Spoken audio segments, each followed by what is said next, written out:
go say hi to Xiangling first.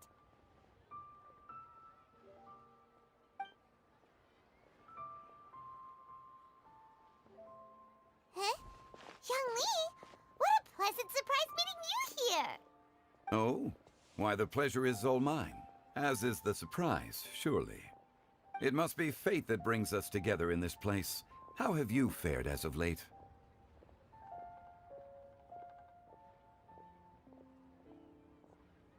I sense you are older and wiser than the last time we met. It seems your travels continue to yield valuable insights. You are too kind.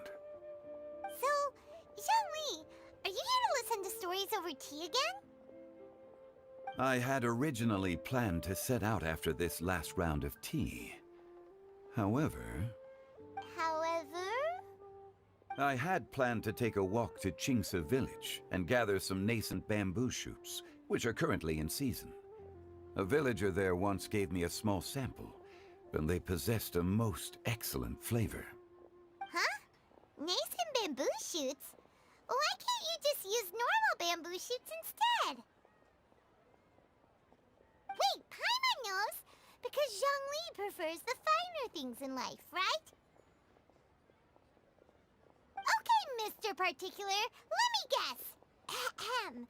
The nascent bamboo shoot has a uniquely tender texture and a delicate sweet taste that its normal cousin cannot match. An astute observation, Paimon. You know me well indeed. Lantern Rite is almost upon us, but besides the bamboo shoots, there are a few other items I have not yet procured from Director Hu's list. May I ask if you have already made arrangements for the days ahead? Well, we were planning to use the opportunity to say hi to some of our friends, but before we were able to figure out a schedule, we ran into you. Well then, might I invite you to imagine the sheer delight that is a soup cooked with the freshest nascent bamboo shoots in all the land. Generous cuts of pork belly and crisp, fragrant bamboo shoots placed together in the pot and left to simmer slowly for half a day. You're doing this on purpose, aren't you? Paimon's onto your plan. You just want to hoodwink us into fetching your bamboo for you. Why, I assure you, I would do no such thing. I merely wish to inform you of the freshest, most succulent and flavorful bamboo shoots one could ever hope to taste. Ugh. Let's go, Traveler.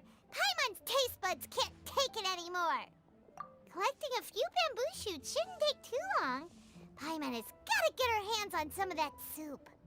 Such fine specimens are indeed well worth the excursion. Very well. I shall leave the bamboo shoots to you. Should you have the good fortune to find some, please share them with me as well. See? Paimon knew he was just bamboozling us. However, there is no need to rush. The streets of Liyue will be bustling with visitors and filled with all manner of celebrations during the festive period. By all means, go wherever your interests lead you. The nascent bamboo shoots would be but a wonderful final touch to a most exceptional feast.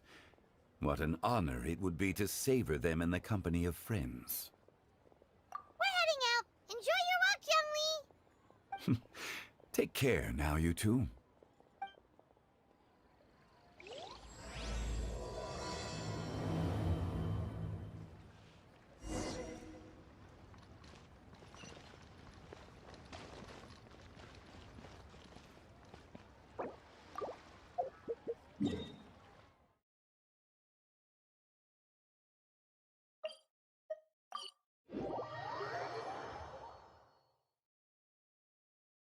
Bamboo shoot,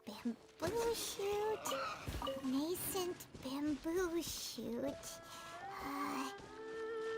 Oh, this one's only just sprouted, and it looks super fresh. Paimon thinks this is the one.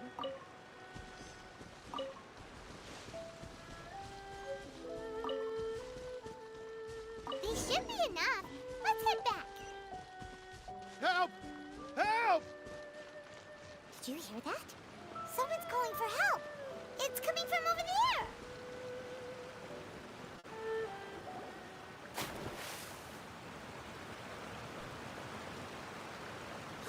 Are you okay? Did any water go down the wrong pipe?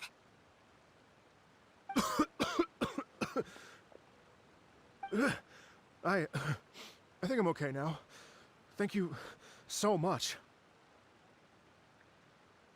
That was scary. Well, at least you're all right. All thanks to your savior here. Oh, a little girl? Greetings, everyone. My name is Yao Yao. It's a pleasure to make your acquaintance. Whoa, she's so well-mannered. My name's Paimon, and this is the Traveler. I'm Dvorak, a musician from Fontaine. I came through Stone Gate intending to head towards Liyue Harbor, but then I became captivated by the beautiful scenery, and before long, I was completely lost. Just now, I was so mesmerized by the waterfall that I slipped and fell into the water. If it weren't for Miss Yao Yao's help, I shudder to think what might have happened. It's all right, Mr. Dvorak. The splashing around the bottom of the waterfall means the stone path is always wet and slippy. You definitely have to be careful. Next time you're exploring an unfamiliar environment, try to focus on what's right in front of you. Don't let your mind wander. As long as you watch your step, accidents like this won't happen anymore. Yes, ma'am. I understand. I'll remember to be more careful next time.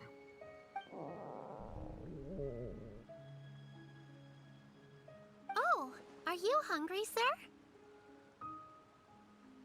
Oh, I'll be fine. Please, sir, it's quite all right. I was born and raised here in Liyue. It's only natural for me to extend my hospitality to any guests who are passing through. I expect you still have quite a long journey ahead of you. It's very important to keep your energy levels up. I still have some lotus flower crisps left in my backpack. Why don't we split them between the four of us? Aw, what a thoughtful kid! She even has some for Paimon! You're welcome. Mmm, so tasty. If only there were more. Having a healthy appetite is a good thing. It means Paimon's still growing. If I'd known I was gonna run into you, I would have made a second batch. Hope you're taking notes, Traveler. This is how you treat your Paimon. What do you think, sir? Are Liyue's snacks to your taste? I wonder if they're not sweet enough. No, they're perfect. When I was traveling through Mondstadt, I had a chance to try one of their moon pies. It had a meat filling, unlike these crisps. But apart from that, it seems like they follow a similar cooking process. Both are delicious in their own way. As for Fontaine's cooking, though, it's been a long time since I've had a taste of home. Sounds like you spend a lot of time on the road, huh? I do. It's part of my job. I'm one of the main organizers of the Iridescence Tour. Iridescence Tour? The Iridescence Tour is one of the biggest music festivals in Fontaine. We're looking to expand, though. Our aim is to hold a festival in every nation. At least, all the main organizers share this goal. Unfortunately, it's a long story, so I'll spare you the details. But anyway, so the main reason I'm traveling all around Tavad is to promote our music festivals. But I have some personal reasons, too. Well, what are they? Just tell us already. Let me see.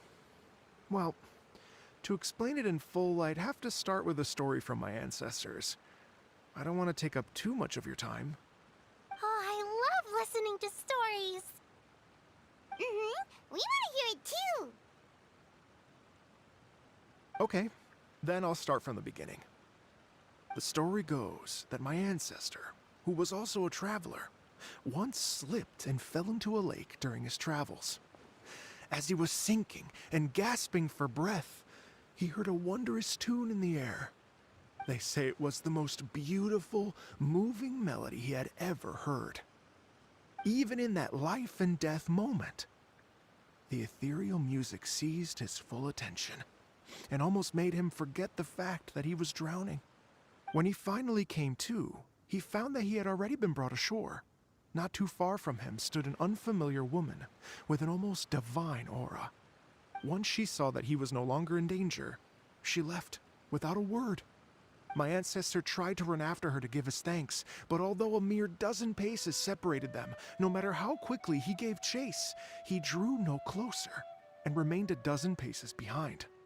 In the end, all he could do was to bow in thanks to the woman as he watched her walk away towards the rivers and mountains in the distance, before at last he turned around and made his way home. Once he returned to Fontaine, he began to learn an instrument so that he could spread his story far and wide, just like the bards. After generations of retelling, embellishing, and dramatizing, people have come to think of that lady as something like a fairy. The story's become something of a local legend in Fontaine. It's called the Lady Overlooking the Lake. People now say that if you go down to the lakeside and play an instrument, so long as you play a pleasing melody, you will hear a fairy lady who is hiding out of sight, playing along with you. Wow! Exactly. It may just be a legend to others, but for me, it's a real part of my family history. I wanted to find out the truth of this tale, so I decided to retrace my ancestors' steps and search for that lady's modern-day descendants. Of course, there's no way of knowing where my ancestor fell into the lake all those years ago, so I always knew that the search would be akin to looking for a needle in a haystack. I've spent many years on the road now, and I'm nowhere near as fit as I was in my youth. The wish that I've spent half my life chasing after has now become something of an obsession. Well, I haven't lived half of my life yet, but still, I understand how you must feel. Paimon too!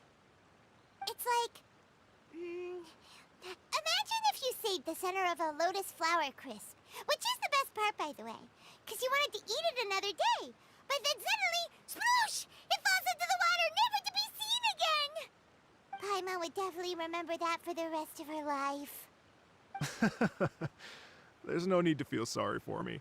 I've made some progress over the years. For example, I've concluded that the story must have taken place in Liyue. Oh, so you finally found a lead? Yes, in fact, that's an intriguing story in and of itself. I'd always known that Mondstadt is the city of song and freedom, but more recently, I heard that the Animal Archon returned to Mondstadt for a festival in the fall, and learned that he himself is a patron deity of music. So I prayed for the Animal Archon's guidance in the Mondstadt Cathedral, and as soon as I set foot back outside the front gate, I noticed a cluster of leaves being blown in the wind further and further west, towards Stone Gate. A friendly local told me that this meant the wind was guiding me in the direction of Liyue, so I followed their advice and made my way here. Right? You get it. I knew I'd find someone that agrees with me eventually. Are you sure? It sounds a bit too much like one of those fake legends told by those treasure hoarder guys to scam gullible grannies from Jingsa Village. Rex Lapis has returned to the world. Just give me some incense and a little more towards the travel fees, and I will pass your gift on to the Lord of Geo and ask him to keep you and your family safe and well. And so on and so on. Don't worry, Yao Yao. We have a lot of experience with deciphering omens and stuff. And anyway, you only got scammed if you handed over Mora, right? Actually, to express my gratitude, I did spend rather a lot of Mora on several bottles of fine wine, which I left at the Statues of the Seven along the way. Oh dear. Well, how about this, ladies and gentlemen? Why don't I bring you all to Yujing Terrace to see Miss Ganyu? I don't know very many people, so I can't help you out much. But Miss Ganyu and the Qixing know just about everything. If you've been scammed, they'll help you get your Mora back. And if the wind was telling the truth, And you want to keep looking for that lady's family? They'll be the best people to ask. But you've already helped me so much. Well, I was gonna take some new medicinal herbs and plants I picked to Miss Ganyu anyway, so it's no trouble at all. You know what? It's been a minute since we saw Ganyu too. It should be nice to pay her a visit before Lantern Rite. All right. Well, my sincere thanks to you all. I will never forget your kindness. Okay, everyone. Please follow me. I'll be your guide. Remember to watch where you're going, okay? Uh-oh. Paimon's out of a job. Oh well. Paimon will just be a cheerleader instead.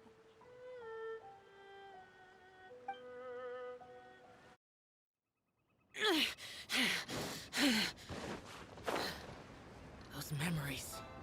So dark. Useless.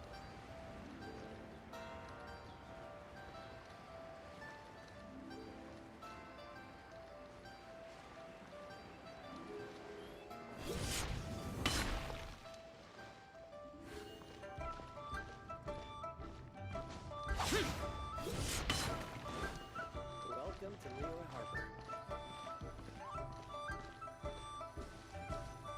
Please declare your... Wow. Liyue Harbor looks very different from when I came last. It's almost as if I'm listening to the same melody, but with a richer timbre and new variations added. Well, we are here during Lantern Rite after all. It only comes once a year, so they always have a big celebration. It's fair to say that this time of year is when Liyue Harbor looks the prettiest. Great. Let's go and check it out. I can't wait to get into the city and see it all up close for myself. The streets are breathtaking. Smiles and laughter everywhere I look. It's contagious. I can almost feel the music in the air. I have the urge to start waving my conductor's baton. I'm glad that you're enjoying the city.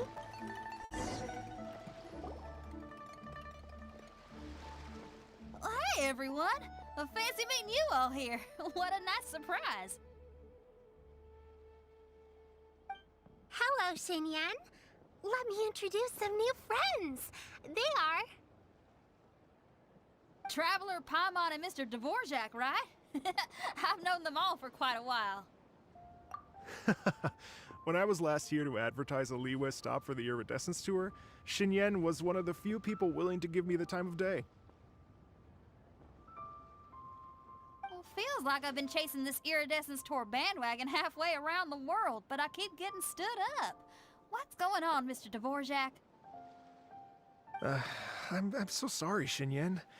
We've had a string of terrible luck recently, and every time we've tried to put on a show, something or other has come up to stop our plans from materializing. Is that right? I guess it can't be helped. So, what brings you to Liyue Harbor at this time of year anyway? Thinking of putting on a music festival during the Lantern Rite celebrations? A Lantern Rite music festival?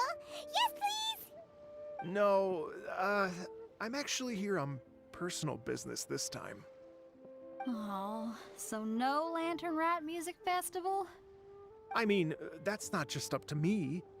Hosting a music festival takes a lot of funding and personnel. Moreover, I've never worked with the Liyue authorities before. Even if I were to start putting something together right now, I think it'd be too rushed. Wait, but we're going to meet the Liyue Qixing, aren't we? And they're the ones in charge. Uh-huh, that's right. Miss Keqing and Miss Ningguang can make anything happen. You mean... what?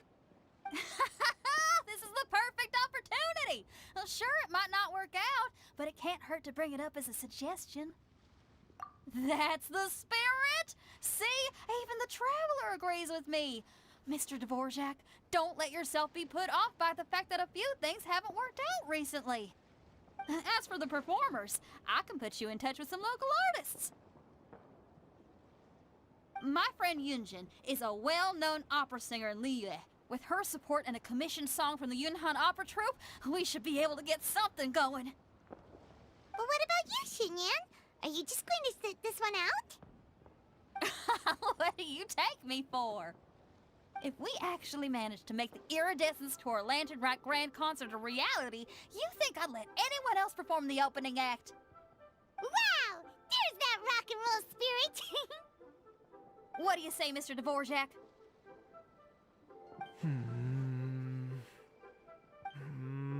Okay.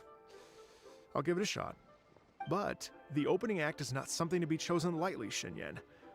I will judge your work by the strictest of standards, so please make sure you are fully prepared. Are you kidding? I thought you'd never ask. Whew, guess my shopping time's getting cut short. I'm gonna head back right away and start working on this. Yao Yao, if you run into your senior on the way to the Qixing, please send her my regards. Okay, I promise I will. Good luck with your music, Xinyan. You've got this, Xinyan! So about the senior of yours Xinyan mentioned just now, is that anyone we know? Yes, it's Xiangling. She's mentioned you two before. Xiangling's always thinking about cooking. Whenever she gets scrapes or burns, she just leaves them to heal by themselves. She definitely needs someone around her to look after her. I know you must have looked out for her a lot too in the time you've known her. So, thank you for that. Oh, it's Master! Is it okay if I go and say hi to her?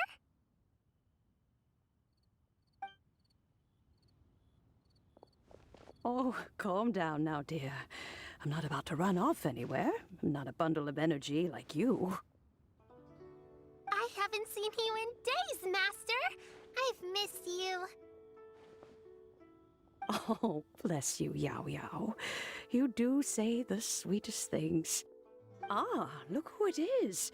Visiting friends during the Lantern Rite, are we? You're half right, Madam Ping.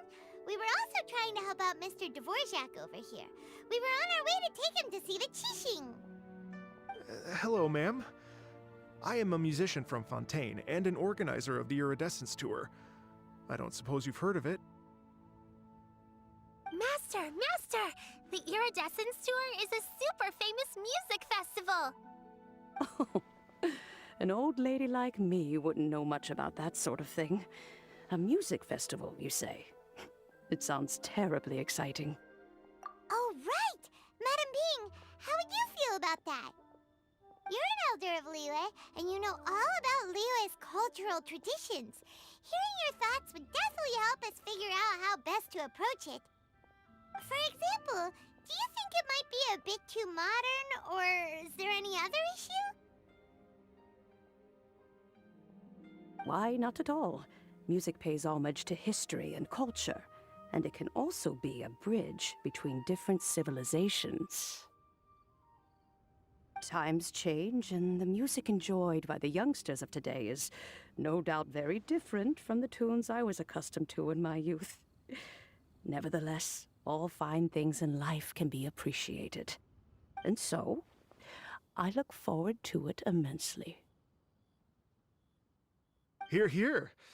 I do believe that, my own dear grandmother aside, you are the wisest old lady I've ever met.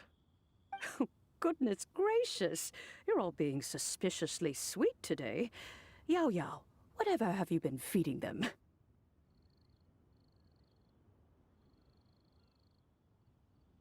Master, you're in such a great mood today. You're even cracking jokes with the rest of us.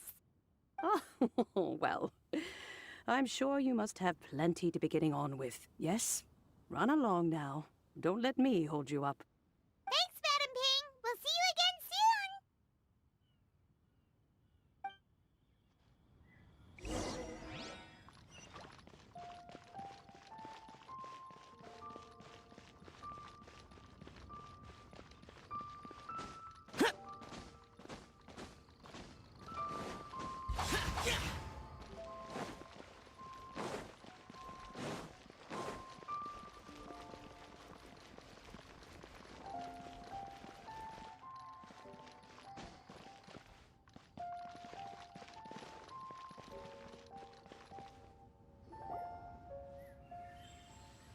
And when you meet with the Ministry of Civil Affairs, please remind them that the festivities are not an excuse to procrastinate their work. Understood, Miss Ganyu. I'll take my leave now.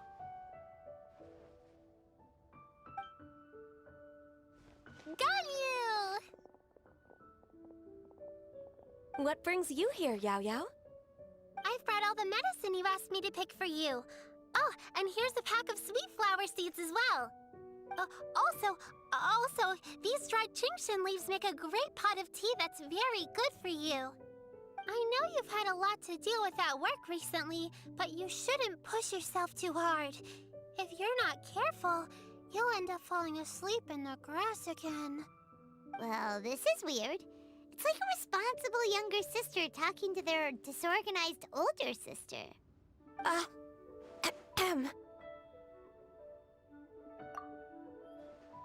Thank you, but Paimon's criticism is quite valid.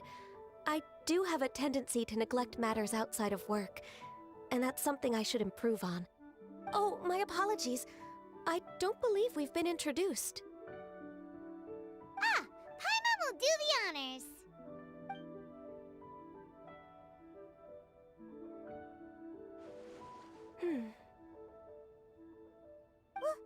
What's wrong? Did Paimon go over everything a bit too fast? It's definitely an ambitious plan. If there's anything you didn't quite catch, Paimon's more than happy to go over it again. It may be a little difficult to make this happen. Oh? Well, the Lantern Rite is the most important festival of the year. Our celebrations must not only be visually spectacular, but also appeal to the tastes of Liyue citizens from all walks of life. The Iridescence Tour is relatively unknown in Liyue. It's difficult to predict how a brand new show will be received. It would be quite risky for us to bet everything on this one music festival. All very valid points. I completely understand.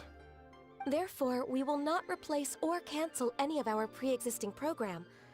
However, I will submit a proposal requesting to put the Iridescence Tour special performance as the final act of this year's festivities. Some live music will certainly add to the festive atmosphere on the night of the Lantern Rite. As for the venue... Let's reserve a space at the docks. Yes, my thoughts precisely. Now I just need to take some time to give this proposal some polish.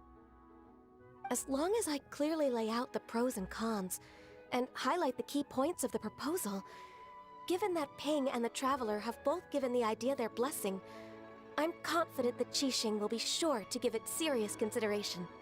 Mr. Dvorak, I will need to discuss with you the number of musicians who will be coming to Liyue, as well as their catering and accommodation requirements. Oh, yes, certainly.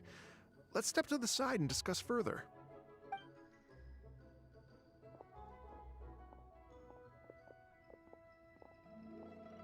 As soon as there's work to do, Ganyu's as diligent as ever. I couldn't agree more. Master once said that everyone has things that they are good at and things that they are less good at. So, with that in mind, Ganyu shouldn't feel compelled to become perfect at absolutely everything. I'm good at taking care of people, so that can be left to me. Wow. Hey, Yo-Yo, can you take care of Paimon too? Paimon's getting hungry again. I'm afraid my backpack's empty now, but if you let me know what you like, I can bring you some of your favorite dishes next time we meet. Apart from lotus flower crisps, what else do you like? Anything sweet, and anything that's made from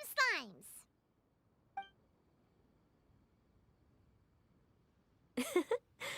Here's what I've drafted so far. Anything else you want to add? No, this is excellent.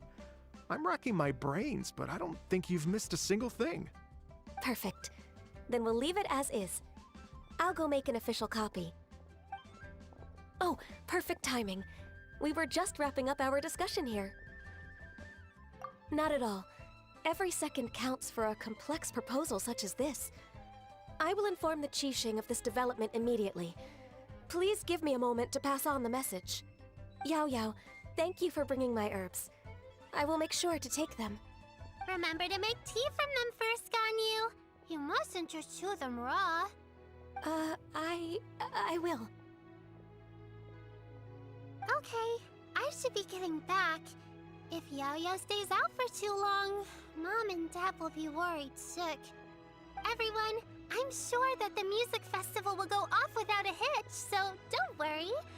And in case I don't see you before, I wish you all a very happy Lantern Rite. Thank you, Yao Yao. Happy Lantern Rite to you, too. We should go get dinner together sometime! Greetings, traveler, Paimon, and Mr. Dvorak. Call me Kuching. Ganyu has brought me up to speed on everything. I'll get straight to the point. The Qixing have approved Ganyu's proposal. Over the next few days, I will be working with Mr. Dvorak on behalf of the Qixing to facilitate the organization of this concert. Yay! That's awesome! Please. The Qixing have a duty to deal with matters such as these. We have merely moved things forward to the next step. On a more personal note, I am an avid supporter of all things new and innovative. As such, it is my privilege to work with you on this exciting project. Thank you so much, Kuching. I'd become quite discouraged after our recent failures and was expecting the same outcome once again, so I didn't dare to get my hopes up. Never in my wildest dreams could I have imagined this going so smoothly. It's like a dream come true. Right. Time for me to call in the performers. To stage a concert at a high-profile event like this is a rare opportunity. We'll make sure it's a night to remember. Yes! Our music band's finally getting fired up! Yes, indeed. I know exactly what I'm doing from here. For a musician, music will always be the language they are most fluent in. Oh, that. Well, that can wait for another time. Oh, Ganyu? What's wrong? they told me all about Mr. Dvorak's situation, but I was so engrossed in drafting the proposal that I forgot all about it. Oh, that's quite all right. I don't even know what the person I'm trying to find looks like, so it was always going to be a long shot. Don't worry about me, Ganyu. Your time and energy are needed elsewhere. I'm sure you already have plenty to deal with between this concert and everything else going on during the Lantern Rite. Thanks. It was just that I had a few initial thoughts when I heard your story. For instance, I wonder if this lady your ancestor met might have been an Adeptus. What do you think? To tell you the truth, Mr. Dvorak, I am somewhat related to the Adepti myself. I am part human and part Qilin. The Qilin is an illuminated beast. I know how important your quest to get in touch with your roots must be to you, because I've been there myself before, trying to find out where I belonged. Did you say the Adepti? And you're illuminated beast? Part Qilin? Are you telling me all the rumors of the Liyue Adepti are real? So it's not just artistic license? You bet they're real! Trying to track them down is tough, though. Like Julian Karst itself. There's nothing specifically stopping you from going there, but getting in and out of there is quite an ordeal. Yes. Anyway, if you're looking to uncover a lost melody or shine light on a forgotten aspect of Liyue's cultural history, I'm probably not the best person to ask. But if it's a person you're looking for, then I just might be able to help. I see. I think I understand the situation now. In that case, Ganyu, shall we divide the work between us? Yes, that was also my thought. Great. So Mr. Dvorak and I will concentrate on things here in the city to make sure the concert goes according to plan. In the meantime, Ganyu will reach out to our network and try to find the person he's looking for. How's your workload at the moment? Will you be able to make time? I can probably get through everything in 2 days, as long as I don't sleep. Wait, what do you mean as long as I don't sleep? Even for someone with illuminated beast blood in their veins, working for such an extended period without a break will take its toll on your health. Somehow that does not sound persuasive coming from Kuching. Be it but 3 moons from the start, He who returns is not he that departs. Even I know the importance of maintaining a healthy work-life balance. In that case, 3 days. All right, I can work with that. If you have the time, would you join me for this search? You're well known to many of the Adepti and respected among the people. I'll feel much more at ease with your company. Okay, then let's meet back here in 3 days. Watch this space, Mr. Dvorak. We'll get to the bottom of this. You're all so helpful and kind. I just... Just think. Imagine if we found the Adeptus lady, or one of her descendants, and got them to come to the performance. Wouldn't that be amazing? It'd be such a happy reunion. And that's exactly what this festival's all about. You're right. Okay, I'm gonna pull out all the stops to make this Lantern Rite a true extravaganza. We should probably get going. Mr. Dvorak, could you come with me to confirm the site? Ooh, we're coming too!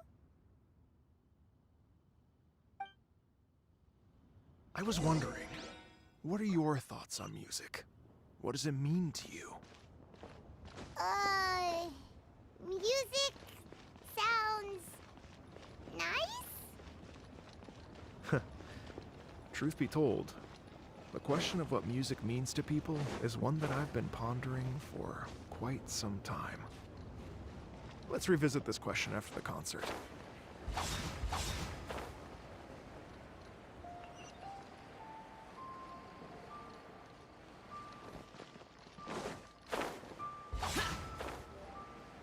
Worthless! Lady Yuhang? Baiwen, what is it? Per Lady Ningguang's orders, I've been gathering intelligence outside of the city with the goal of uncovering and dispatching any trouble ahead of the festival. I am told that a strange melody was heard somewhere along the coast. I was wary of investigating further on my own, so I was just on my way to report this incident to Lady Ningguang. But I'm worried that if we don't act right away, we may miss the window of opportunity to take appropriate action.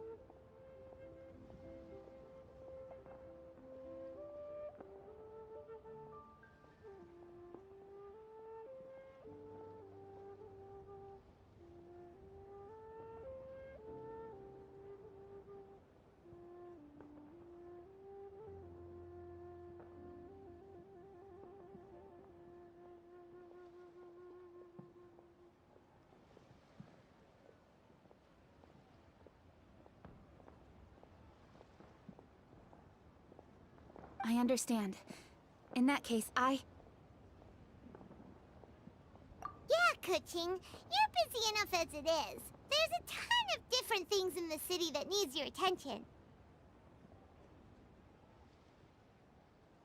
Leave it to us. Don't worry. Whatever it is, we'll definitely be able to handle it. Well, he will handle it. With the Traveler on the case, it's as good as dealt with. Thank you. This will be a great help. I will inform Lady Ningguang about the situation. Once it's resolved, please come and find me again at Yujing Terrace and let me know. Will do. And say hi to Ningguang for us. you have my thanks too. Stay safe and come back as soon as you're finished. Good luck.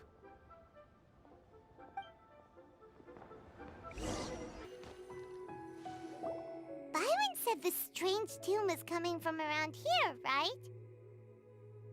But Paimon doesn't hear anything. There doesn't seem to be a soul in... I was just wondering who in their right mind would come out to a place like this. So, it's you two. Yuan! How'd you sneak up on us like that? You nearly gave Paimon a heart attack! You look pretty alive to me. Can't have spooked you that bad.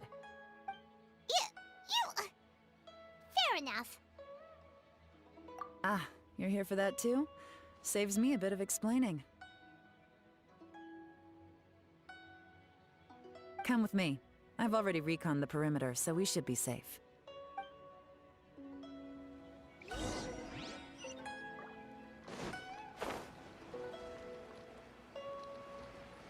Worthless!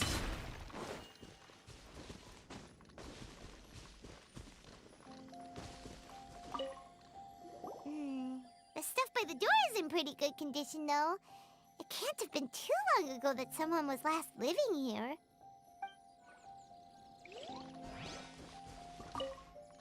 This place is completely empty.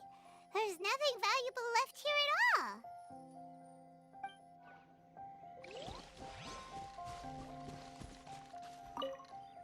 The doors and the windows are all fine, so there definitely wasn't a break-in.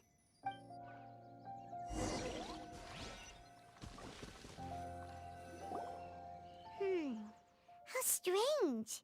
It looks like it's been looted, except for the fact that there's no sign of a struggle. The bad guys could have sneaked in while the owner was gone, but then how do you explain why the door and windows are intact? Seems you've done a pretty thorough inspection. So, any theories on what might have happened here? Yelan, you didn't hide some of the evidence from us on purpose, did you? Why would I make this more difficult for you? We're on the same side here. Okay, well... Paimon gives up then. Paimon's got nothing. What about you? Give up as well?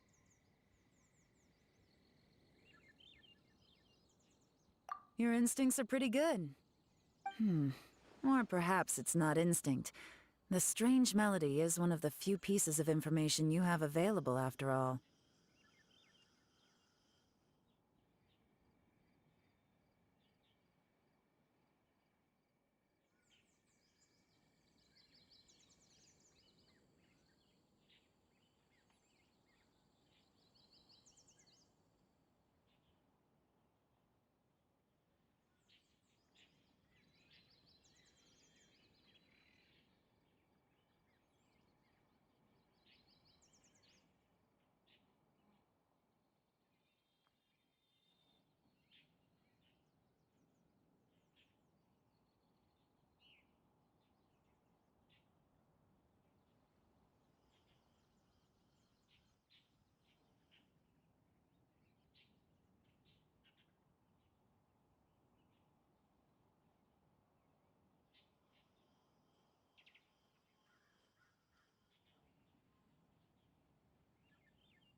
Let me share a folk story with you. A long time ago, there used to be a group of bandits in the Liyue countryside who would sound a horn every time they were about to raid a village. But it wasn't a rallying cry to rouse their fellow men. It was a disconcerting tune, meant to intimidate the weak and warn them of their impending doom. To escape with their lives, the villagers would abandon their homes and flee overnight, taking only their most valuable belongings with them. Everything else was left behind. The bandits were eventually brought to justice, but the fear and trauma remained in the villagers' hearts. Whenever they heard that melody, they would feel like their lives were in danger once again, and flee immediately. The culprit of this crime exploited that very fear to get access to this house without having to force their way in. That's quite the story. The victims obviously will have gotten quite a fright, but at least they won't be in any great danger. The important thing now is to find this copycat criminal.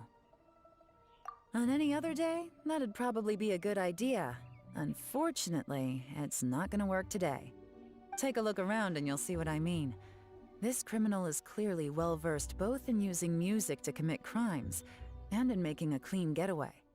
Not only did they stay off the muddy road to avoid leaving footprints, it looks like they were also careful not to bring any gadgets with so much as a trace of elemental energy. Evidently, they were intent on keeping even the most experienced investigators off their trail. Unfortunately for them, I'm one of the best trackers in the business. They're not about to get away with their little scheme on my watch. So basically, if we want to find the culprit, we just need to follow Yelan.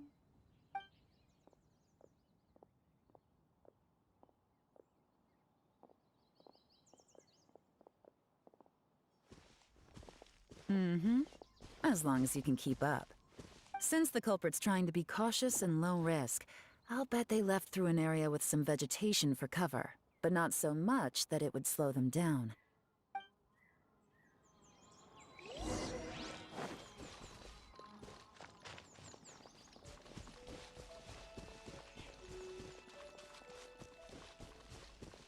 Here, look at this. These tracks are superficial, but they definitely didn't occur naturally. Something heavy was being dragged this way, meaning we're headed in the right direction.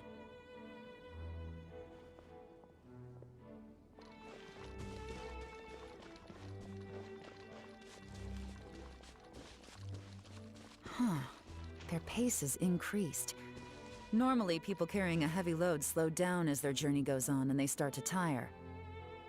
Whatever's motivating them to speed up must be psychological. For instance, reaching the home stretch.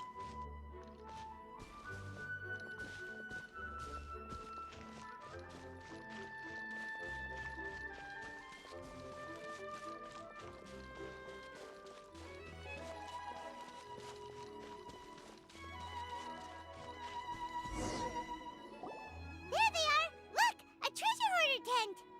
Ugh, not the treasure hoarders again!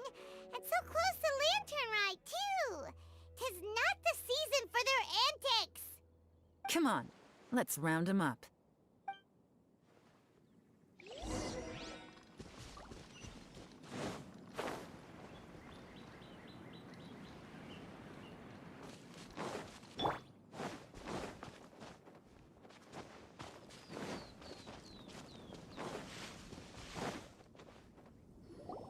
Hey! Who are you? Where did you come from? The evidence is conclusive. Okay, confess and we'll go easy on you. My patience is running low, so why don't you do us both a favor, You kidding me? You think I'm scared of you? Perhaps not, but you should be.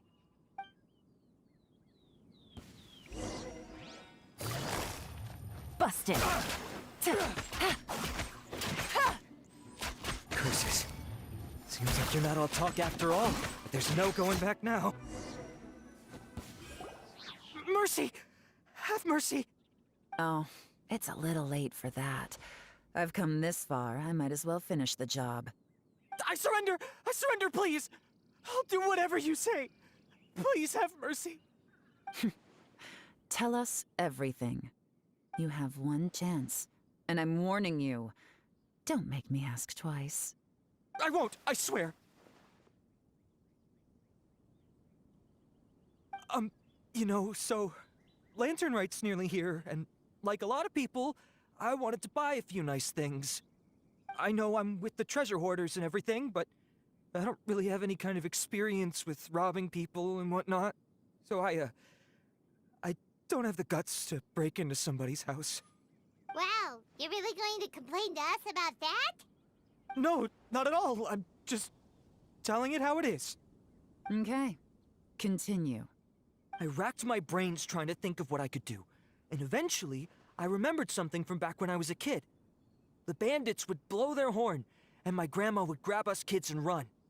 I remember the tune, so I figured I'd try it for myself. I mean, just to see what would happen. At first, anyway, I seriously didn't expect that family to pack up and leave. But they did, and they just left all their stuff right there for the taking.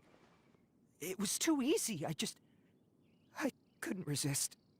It was completely wrong of me, I know that now. I'll return everything that I took. It's all still in perfect condition, and it'll be like it was never gone. Please, give me a chance, huh? Let me make it right. Give you a chance, huh? Sounds to me like you'd rather strike some kind of a deal than spend Lantern Rite behind bars. Yes? Yes? You know how to bargain, I'll give you that. It's just a pity that you didn't confess at the first opportunity. You'll have to take a walk with me. Once we've returned the goods, we'll find the owner of the house, and you can apologize to them in person. After that, I'll escort you to the Ministry of Civil Affairs. Yes, ma'am!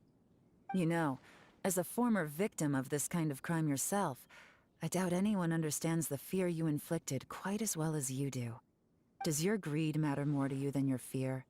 More to the point, if you can play a tune from memory, don't you think you should be capable of making an honest living? You mean... That's enough hints for you. You'll have plenty of time to reflect on all of this yourself. There's not much left to wrap up, so I'll take it from here. Guess this is where I'll say goodbye. What is it? Is there something else? I'm still not sure how you first got your hands on this information, so play it safe when you get back. Don't mention to anyone that you ran into me out here. You helped a lot with the investigation and arrest anyway, so it's perfectly fair for you to get all the credit. Just take it. It works better for me, too. See you when I see you, and happy Lantern Rite. Yeon's such a pro at this. With her taking it from here, it's as good as resolved. Whoosh! Random event, a strange melody, complete. Although, it's kind of a shame that we never got that treasure hoarder guy to play the melody again. Right? How could anyone not be? When we were chatting with Mr. Dvorak, music seemed like such a positive thing. And most music is, right? It can help us relax, feel all warm and fuzzy, recall happy memories, or even just think happy thoughts. Paimon never imagined that music could be used to commit crimes. Oh, really? Huh. Makes sense. Paimon's musical understanding improves again! Well, anyway, now that everything's resolved, let's get back to Liyue Harbor. Byron's still waiting for us with our random event rewards.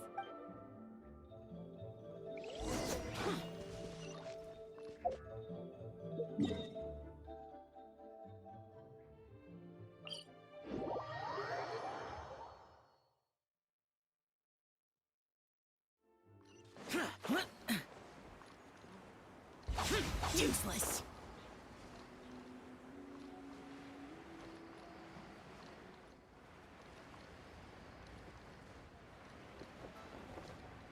Here!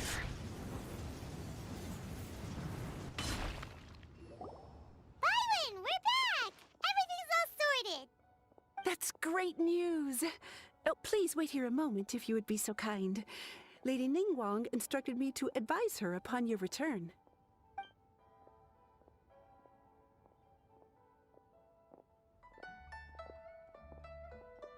My greetings to both of you. Long time no see. No need to be so formal with us, Ningguang. We've known each other for a long time now.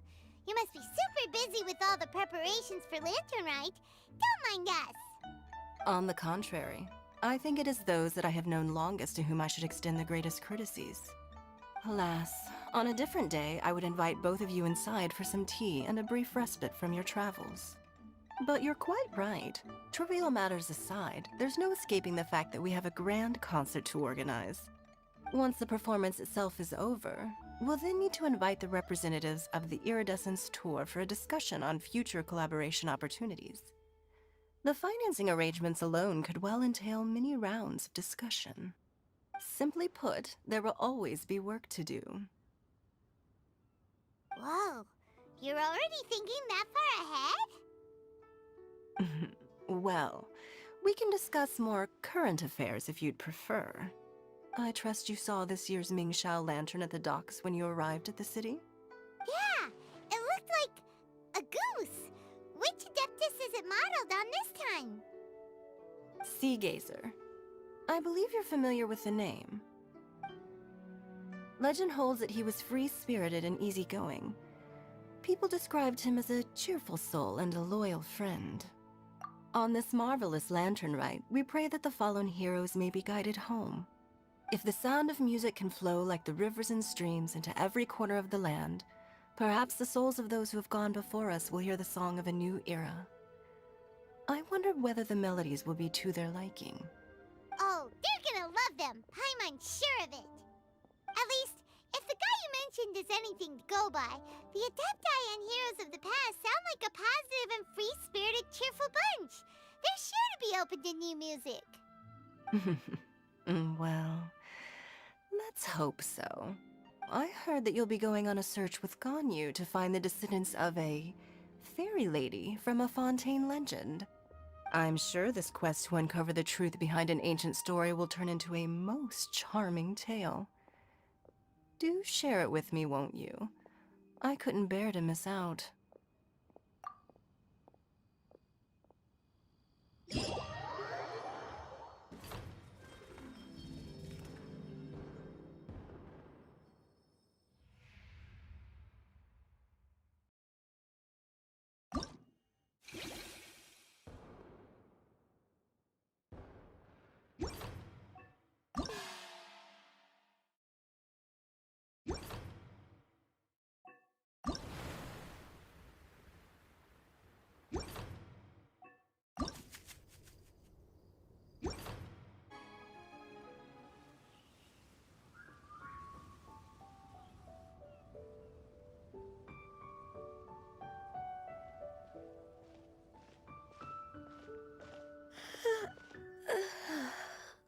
Greetings, Traveler and Paimon. What time is it? Are you okay, Ganyu? You were nodding off there. Didn't you sleep well last night? I'm fine. Don't worry about me. Let's discuss the matter at hand. Since last time, I've been thinking a lot about the story Paimon told me. In essence, someone rescued a drowning man and performed some music.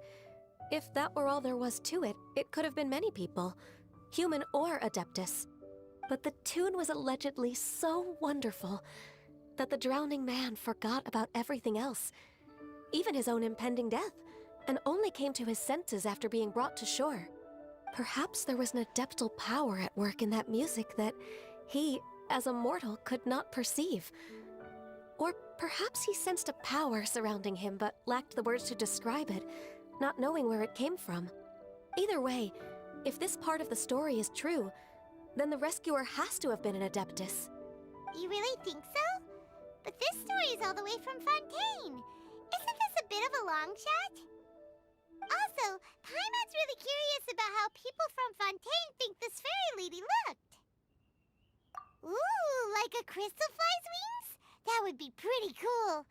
But Paimon definitely can't imagine any of the Adepti looking like that.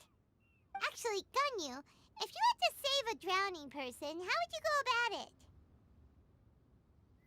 Huh? Me?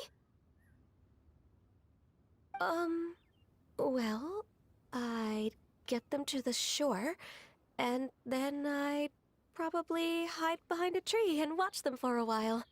Once I was sure that they were going to be okay, I'd slip away without a sound. Got it. So basically, Ganyu's the type of person who doesn't like taking credit for her good deeds. No, it's not like that. I'm just not very good at explaining things. And I also find it really awkward accepting other people's gratitude. Well, what if this Adeptus in the story had a similar attitude? That would explain why she just left without saying a word. She was probably thinking something like, one was merely passing by and saw fit to address this egregious disruption to one's graceful zithering at once.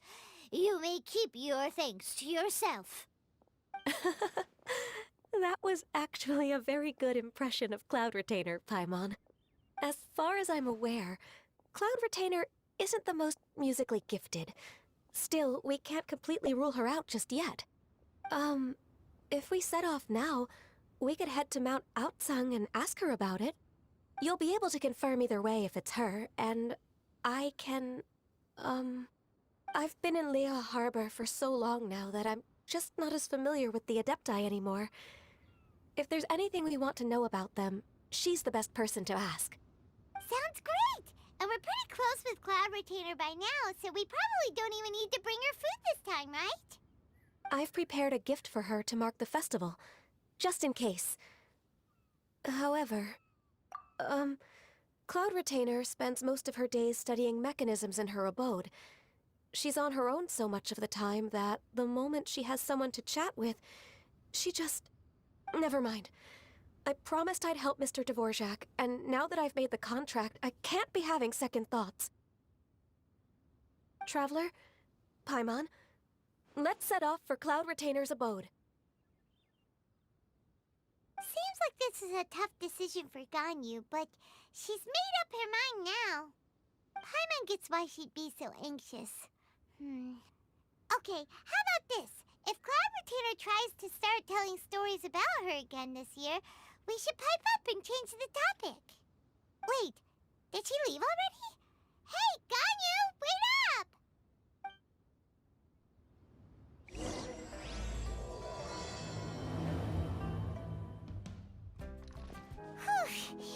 Paimon's so tired from trying to keep up. Don't either of you need to take any breaks? I can't believe it. Cloud Retainer is not here. Huh? Did we miss her?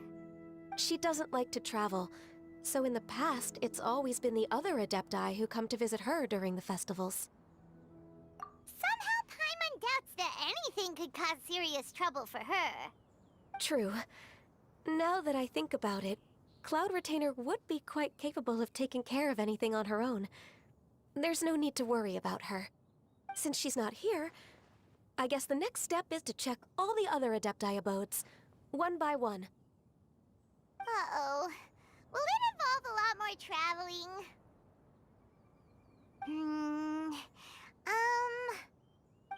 Got it! Paimon has a great idea! Please go on, Paimon. Our goal here is to find the Adeptus that helped Dvorak's ancestor, right? We can't hear any music right now, but if she's really as nice as the story suggests, she'd definitely come to help anyone who was drowning, right? Yes, I think that's fair to say. So, all we have to do is get the Traveler to pretend to fall into the water, and the Adeptus will come to the rescue! You know perfectly well that Paimon can't swim! Paimon would sink like a rock! Just trust Paimon! The water's pretty deep over there! Quick, swim to the very center!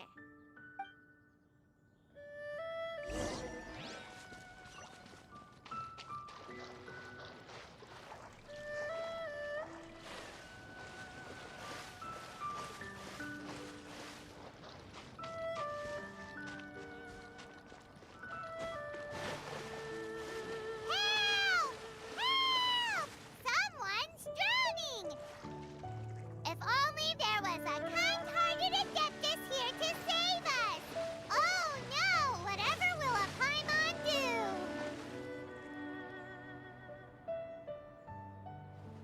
What is going on?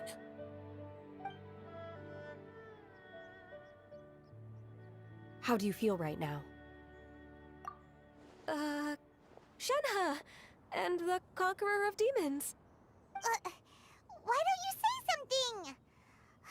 Please don't make Paimon explain it. Okay, fine. Paimon will explain. We're looking for an Adeptus who's good at being a lifeguard and playing music. But if the Adepti aren't gonna stay home, then how are we supposed to find them? It wasn't me. Yeah, so this Adeptus is most likely a woman. And I am not an Adeptus, as you both already know, Traveler and Paimon. Okay, so this is Paimon's fault. No way Paimon would have suggested this idea if she'd known how awkward this was gonna be. Glad you're okay. As far as I know, the one you seek is no Yaksha. And one last thing. Your actions here caused others a great deal of worry. Do not repeat them again in the future. As ever, the Conqueror of Demons comes and goes, just like the wind. Right. I didn't dare to say a word just now. How's your training going, Shenhe? Have you made any plans for Lantern Rite?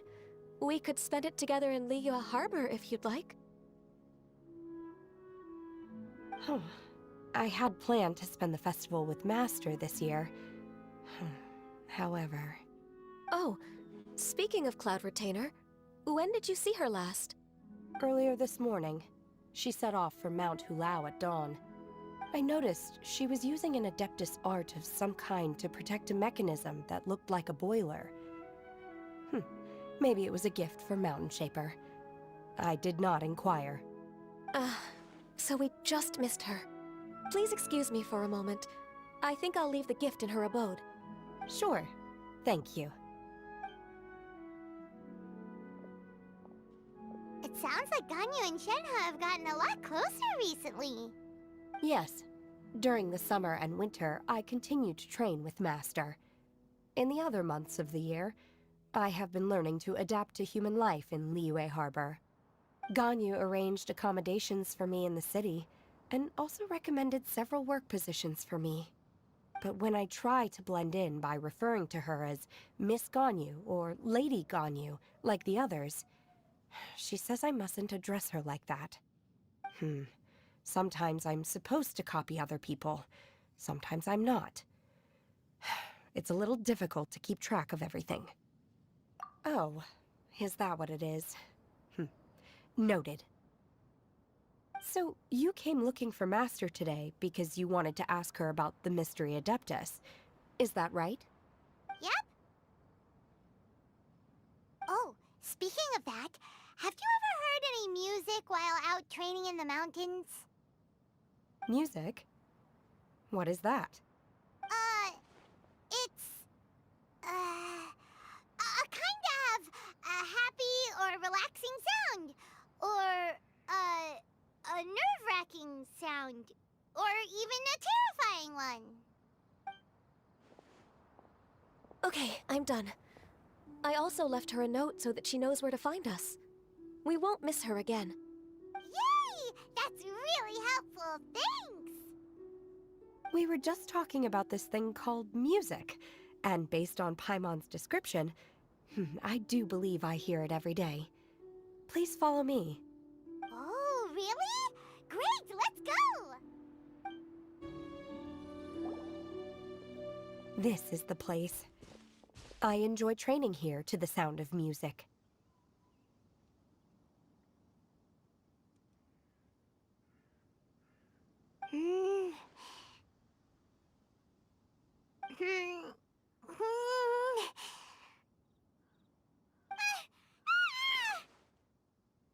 Oh no! Paimon's gone deaf! Paimon can't hear anything! Oh, whew! Paimon hasn't gone deaf after all! Paimon heard you when you just spoke. Anyway, where is this music? The faint sound of birdsong, the quiet murmur of the streams. These are relaxing sounds. Are they not the music of which you speak? Oh, Paimon wasn't quite done with the description.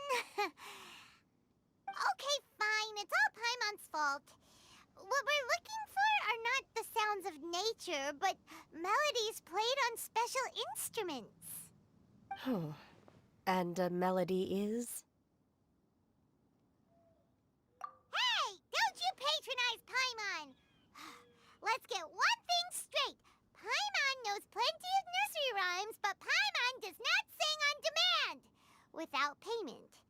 Hey, why don't you just sing that one melody Shen has heard before? It'll probably help her to understand what we're talking about.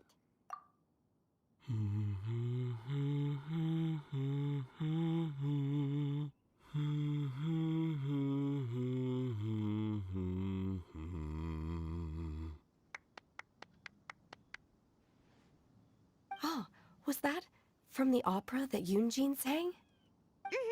That was a melody, and melodies can be called music. It felt like I was transported back to the past. In my mind's eye, I could see the Zhao lanterns lighting up the night sky again. We're all there, raising our glasses and drinking to our heart's content on the Jade Chamber. As I watched Yunjin's performance, I felt a warm sensation in my heart. And as the drink reached my stomach, it went from warm to hot. When you hummed that melody just now, feelings from a whole year ago came right back to me, as strong as they were on that day. So that's the power of music. Wow, Shenhe. That was so deep! Music definitely has the power to bring up memories. It's like a time capsule with all the special moments from our lives squished inside. What about you, Ganyu? Are there any melodies that have left a deep impression on you? I don't remember if my parents ever sang any lullabies to me. I know some local folk songs, and a few other things come to mind too. The songs of the sailors down at the docks, the little ditties that the vendors call out in front of their beloved shops, the tunes of folk artists performing on the streets. Yes, that's right. In the past, whenever I heard the sound of those tunes, I always felt that they were worlds apart from me. Nenny and Liyue probably view me as a non-human. And they are right, in the sense that I never could connect with humans' artistic expression and their sentiments. So I haven't been able to integrate into their community and be a part of their lives. At least, that's the view I held in the past. Only more recently did I start to realize that the only barriers are ones that I have erected with my imagination. The way those melodies make me feel isn't all that different from other people after all. They're about mundane details of everyday existence. Life's ups and downs, joys and sorrows. Even though we come from different backgrounds and have different stories to tell, when it comes down to the most common things that we see and experience around us each day in the city, in that sense, we're all the same. You go, Ganyu! You're really making progress. You have loads of friends in Liyue Harbor when you think about it. Like, okay, maybe some are more like coworkers and bosses. But at the very least, Kuching and Shenhe are your friends now, right? Yes, I am. Technically speaking, we should refer to each other by the conventional forms of address used among fellow disciples. But now that I know what constitutes a friendship, I do believe we are more friends than co-disciples. Thank you, everyone. Once the days are warmer, I would like to host you at my home in the city. Please invite Kuching as well. I've planted many types of flowers. I'm sure some of them will be to your taste. You are too kind. I couldn't possibly. Nonsense. You are my friend. I have cultivated and cared for the flowers just as you taught me. Once you've seen them for yourself, I am sure you can advise me how to do an even better job next time. I will save some for decoration. We can feast on the rest. Then, thank you in advance.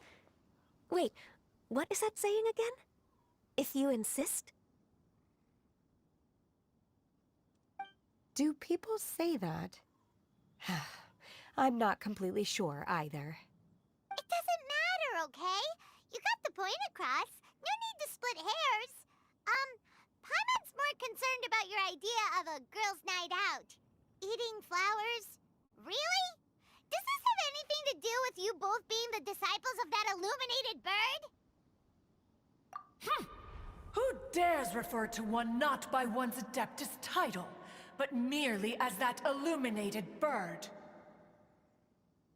Master. Our greetings, Cloud Retainer. Ah! There it is! The illuminated bird has landed! Double humph. Now she has the gall to use it rather than she, even after being chastised once already? Barely a moment has passed since we last met, and yet your impertinence has reached new heights. Very well. If you refuse to learn your lesson, one shall scold you no further. One has received your message from Ganyu. On the matter of the Adeptus you seek, one suspects to know their identity. Well, shall one lead the way? I still have to complete my training for today, so I will bid farewell to everyone here. Very well. Await my arrival at one's abode later this night. On this special occasion, you should indulge yourself with some savory dishes. If you want to release a Shao Lantern, come and find us anytime. Thank you, everyone. Happy Lantern Rite to you too.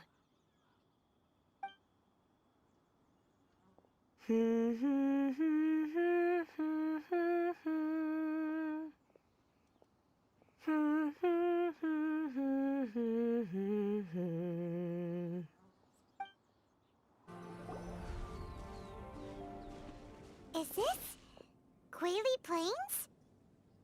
Cloud Retainer, why did you bring us here? Ganyu is of course familiar with the name Guizhong, but have you ever heard of her? Guizhong is another name of Agentis, the god of dust. She was extroverted in nature and adored social gatherings and inventions alike. Long ago, this region was yet a prosperous assembly. Guizhong often invited her friends to visit her home, reserving for us seats around the largest stone table.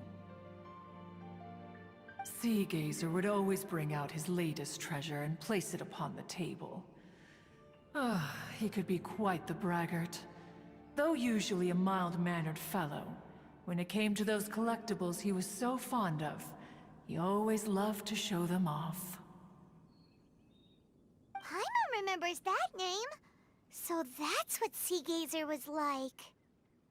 He was an old friend and a former rival. One has many memories of him.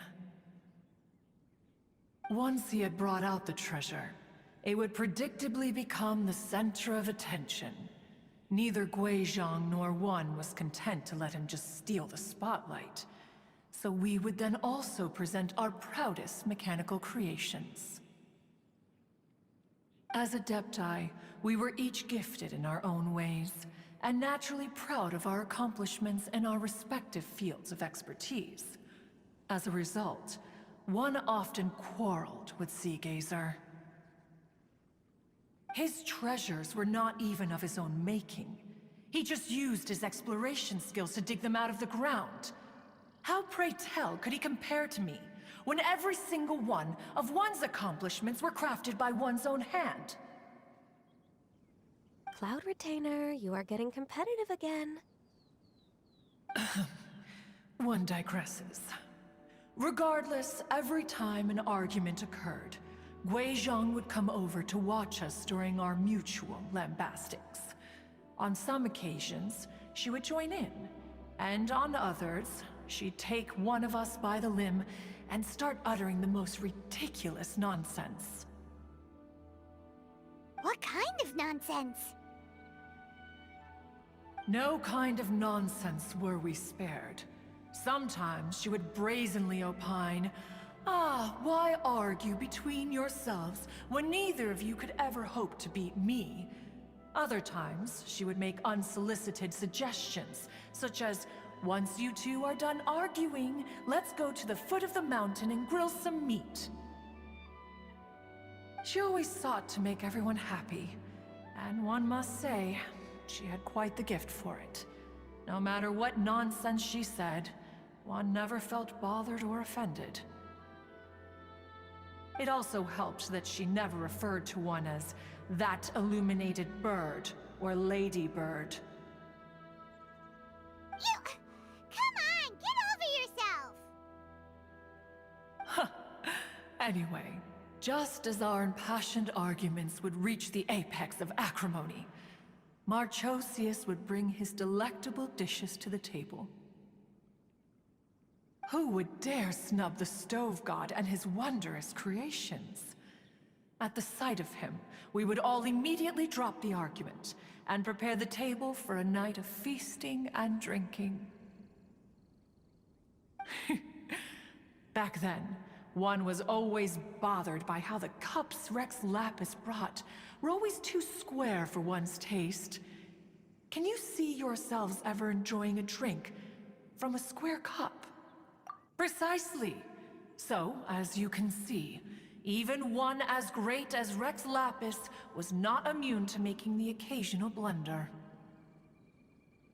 Even one could never find fault with Marchosius's cooking.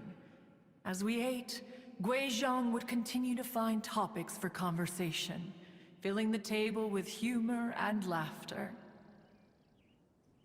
Each of those old fossils had their character flaws and points of obstinacy. So why was it that whenever we dined together, we always had a marvelous time? We would drink together from a spot high in the mountains, until the moon set and the sun rose, and only then would the banquet finally come to an end. Streetwood Rambler would often remain to admire the flowers with Guizhong before returning to her own abode. The glaze lilies were far more abundant back then. Entire fields of them would appear to the eye as a veritable sea of flowers. Streetward Rambler? That would be Ping. You probably know her as Madam Ping. Oh, okay. Wait, this is a lovely story and everything, but didn't we come here to find that Adeptus from Mr. Dvorak's story? Or are you saying that it was Guizhong? Didn't she, already, Alas, long has one avoided this place for precisely that reason. The sights here are a reminder of a time long gone, and evoke much sorrow. One should have guessed that you would disrupt one's poignant moment of mourning with your incessant questioning. No matter, one will share the whole story with you now. In times gone by, one quarreled oft with Guizhong concerning mechanical principles. We each had our ideals, and neither would yield. Under the pretext of a social gathering, one invited the impartial Rex Lapis to judge the quality of our creations. But Rex Lapis declared that Guizhong's Obscuro Vulpus mechanism was superior. Though one was too proud to acknowledge it, in one's heart, one knew that Guizhong was indeed the superior talent in the mechanical arts. As for the story between Guizhong and Streetward Rambler, that begins with a certain bell. In Guizhong's opinion, while mechanisms were no substitute for human composers, they were yet capable of producing simple but fine melodies. But Streetward Rambler believed music to be an expression of the soul, an emotional enterprise that could never hope to be replicated by machinery. They argued endlessly, until one asked Rex Lapis to intercede. He confiscated the bell and designated it for ceremonial use. Thereafter, one would often find them convening in the mountains, discussing music, mechanics, and all the affairs of the mortal world. But these good times were not to last. War broke out between the gods, and soon engulfed the Guili Plains. Guizhong was overpowered by the enemy, and fell in battle. When Streetwood Rambler and I arrived at the scene at long last, all that remained among the ruins was her lifeless body. After this, at Streetwood Rambler's request, Rex Lapis granted her the cleansing bell for safekeeping. To honor our friend's memory, one made a few finishing touches to her ballistic device. Many Lantern Rites have passed since then. Many greetings and goodbyes. Upon what do you gaze? The Guili Plains? No. It's everything.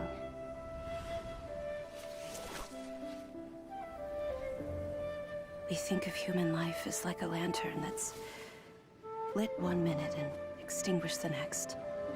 But are we Adepti so different?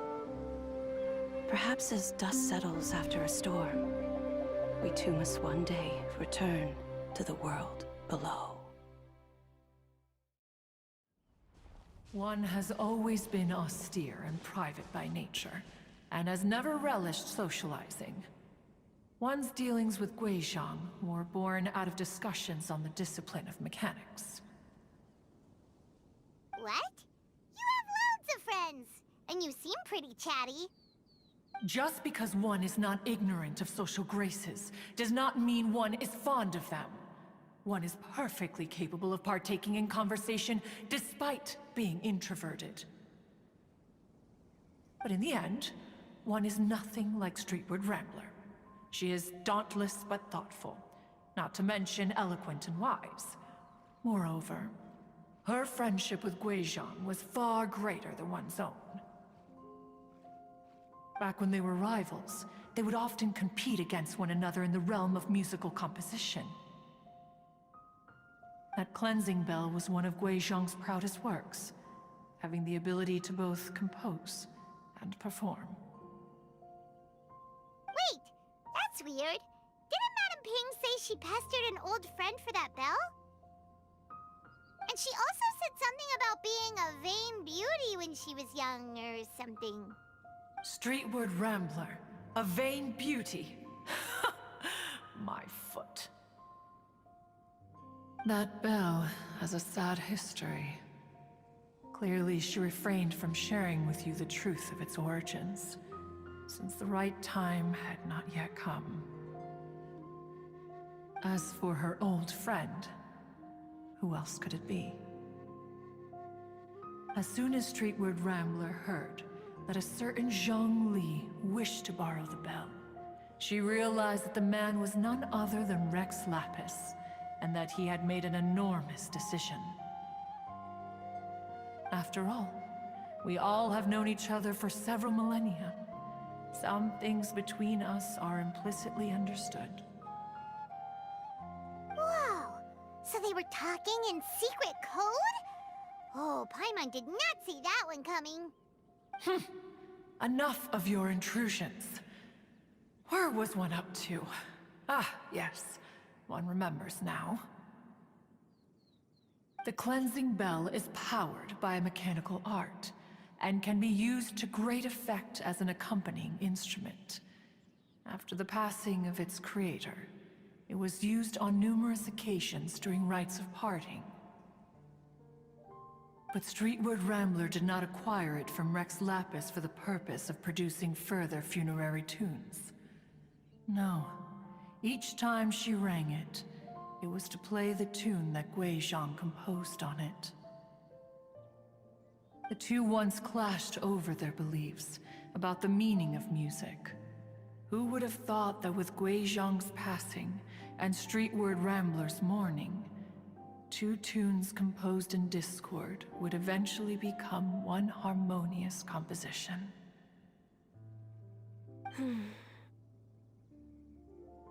Once upon a time, Streetward Rambler also loved gatherings, liquor, and music. But after Guizhong passed, she preferred her own company. She could often be found sitting alone at a mountain summit, contemplating and reminiscing with her zither. The music would go from mournful to soothing to impassioned. Many years passed before she finally composed a melody to her satisfaction. In celebration, she played the tune to the clouds. Regrettably, one has only ever heard her play that tune once. Which brings one back to the matter you've been investigating. Perhaps it was during that performance that the ancestor of your Fontaine friend fell into the water and was saved by Streetward Rambler. But if she was so happy with the melody, why would she only play it once? One was also greatly perplexed by this. After suppressing one's curiosity for a long while, one finally approached her and asked why she would retire the tune after having spent so long on it. In response, she said, "Though the strings that played that melody survive, the one who inspired it is gone. Tell me, Cloud Retainer, when the one attuned to my soul is no longer here, who else could hope to understand this tune?" Aw, poor Madam Ping. I just remember being taken care of by you when I was young. Once the Archon War came to an end, I stayed behind in Liyue Harbor to honor my contract. Although I met Guizhong a few times, I never knew anything of this particular story. Guizhong was quite the visionary, but tragically passed before her time. Her manuscripts still lie unfinished in the realm of clouds. Blank pages give one cause for contemplation on what might have been. Had you not decided to search for that mystery Adeptus, perhaps these stories too would have been lost to the sands of time. As of now, you know the truth. That the Adeptus who rescued the drowning man was none other than Streetwood Rambler. Do you intend to discuss this with her?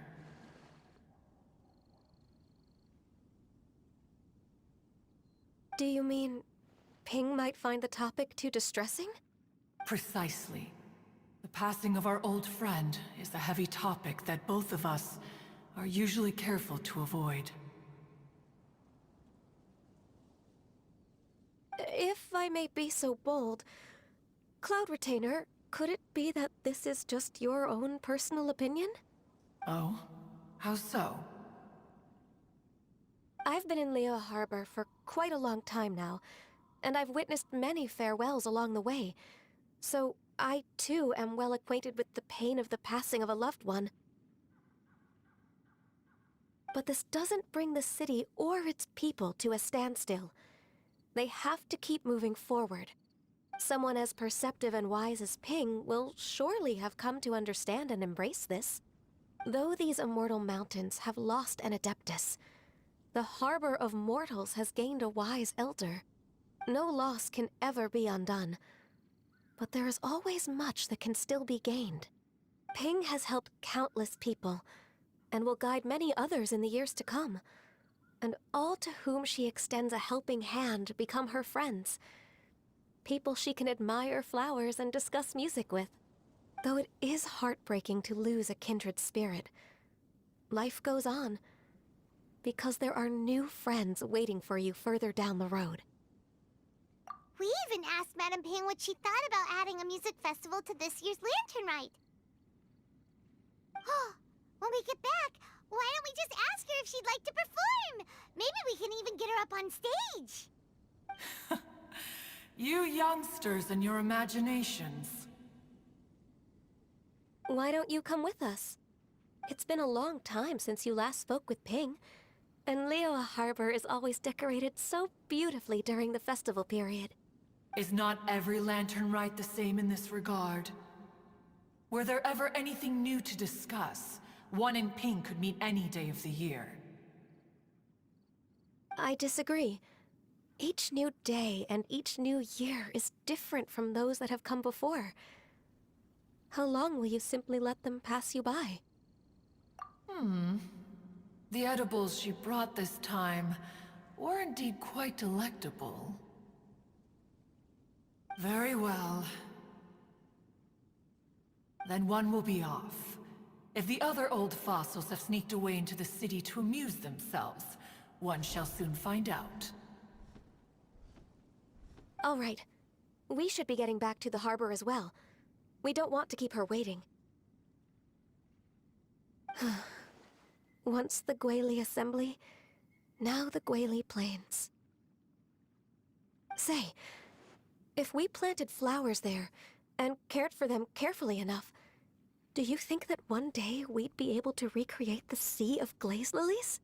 Allow one to take back one's praise from a moment prior.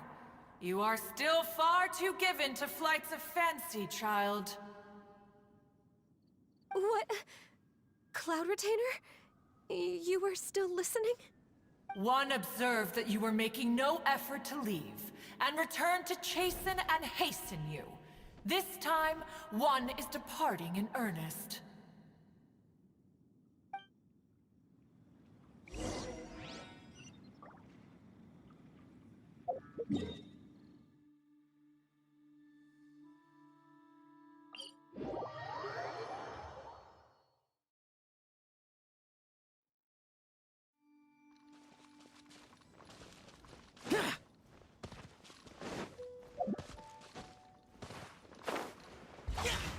Useless.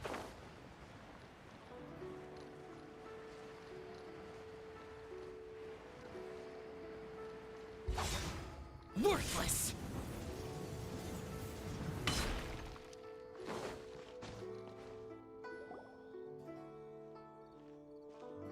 Whoa! Madam Ping? And Cloud Retainer? It appears you made haste after all. One arrived but moments before you. Oh, bless my soul. To what do I owe the honor? How nice of you all to come and visit me. Miss Illuminated Bird, haven't you said anything yet? Said what, precisely? And why should one be tasked with saying it?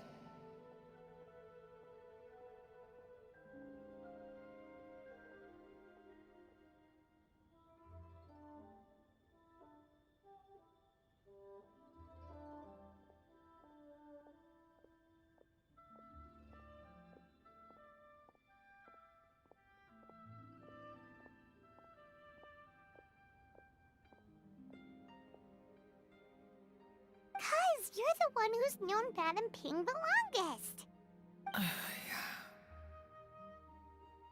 Street word. Or rather, presumably, you would prefer to be addressed as Ping? Oh, Cloud Retainer, you are uncommonly polite today.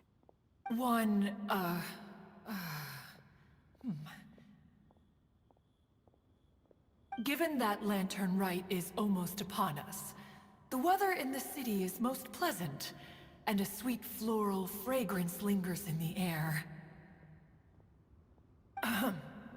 Ganyu, please continue from here. Huh? All right.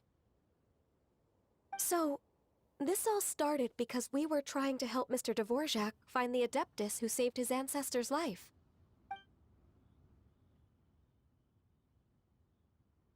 Cloud Retainer informed us that the one who played that melody and rescued the drowning man was none other than yourself. Ah, let me think. Yes, I do believe I recall that encounter. What a long time ago that was. I'm surprised that you still remember it. Even more astonishing, perhaps, is the fact that this story has survived this long at all, when mortal lives are so very brief. It appears that she has proven herself right once again. Who's she? We like to call her Guizhong. From the look in Cloud Retainer's eyes, I sense that she has already told you all about her. Albeit reluctantly, one might add. Oh, there is no harm done. After all, Lantern Rite's very purpose is to commemorate the heroes who gave their lives for Liyue. Although Guizhong did not live to see the splendid sights of today, she was as much a hero as any other. So how has she proven herself right again exactly? Once upon a time, she said to me that humans were a weak form of life that she wished to protect with her wisdom. But as she interacted more and more with them, her opinions on them began to change. She marveled at the beautiful complexity of their spirits, the sheer splendor of all they could accomplish through their hard work and intelligence.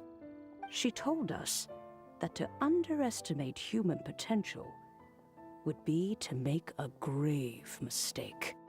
With the smallest amount of guidance, enormous power can be unleashed in them. And a human who has reached their full potential may well be her equal. Someone who could have as much to teach an adeptus as to learn from them. She always had a way with words. That her mechanical accomplishments were judged superior to one's own was, one suspects, in large part due to her sheer eloquence.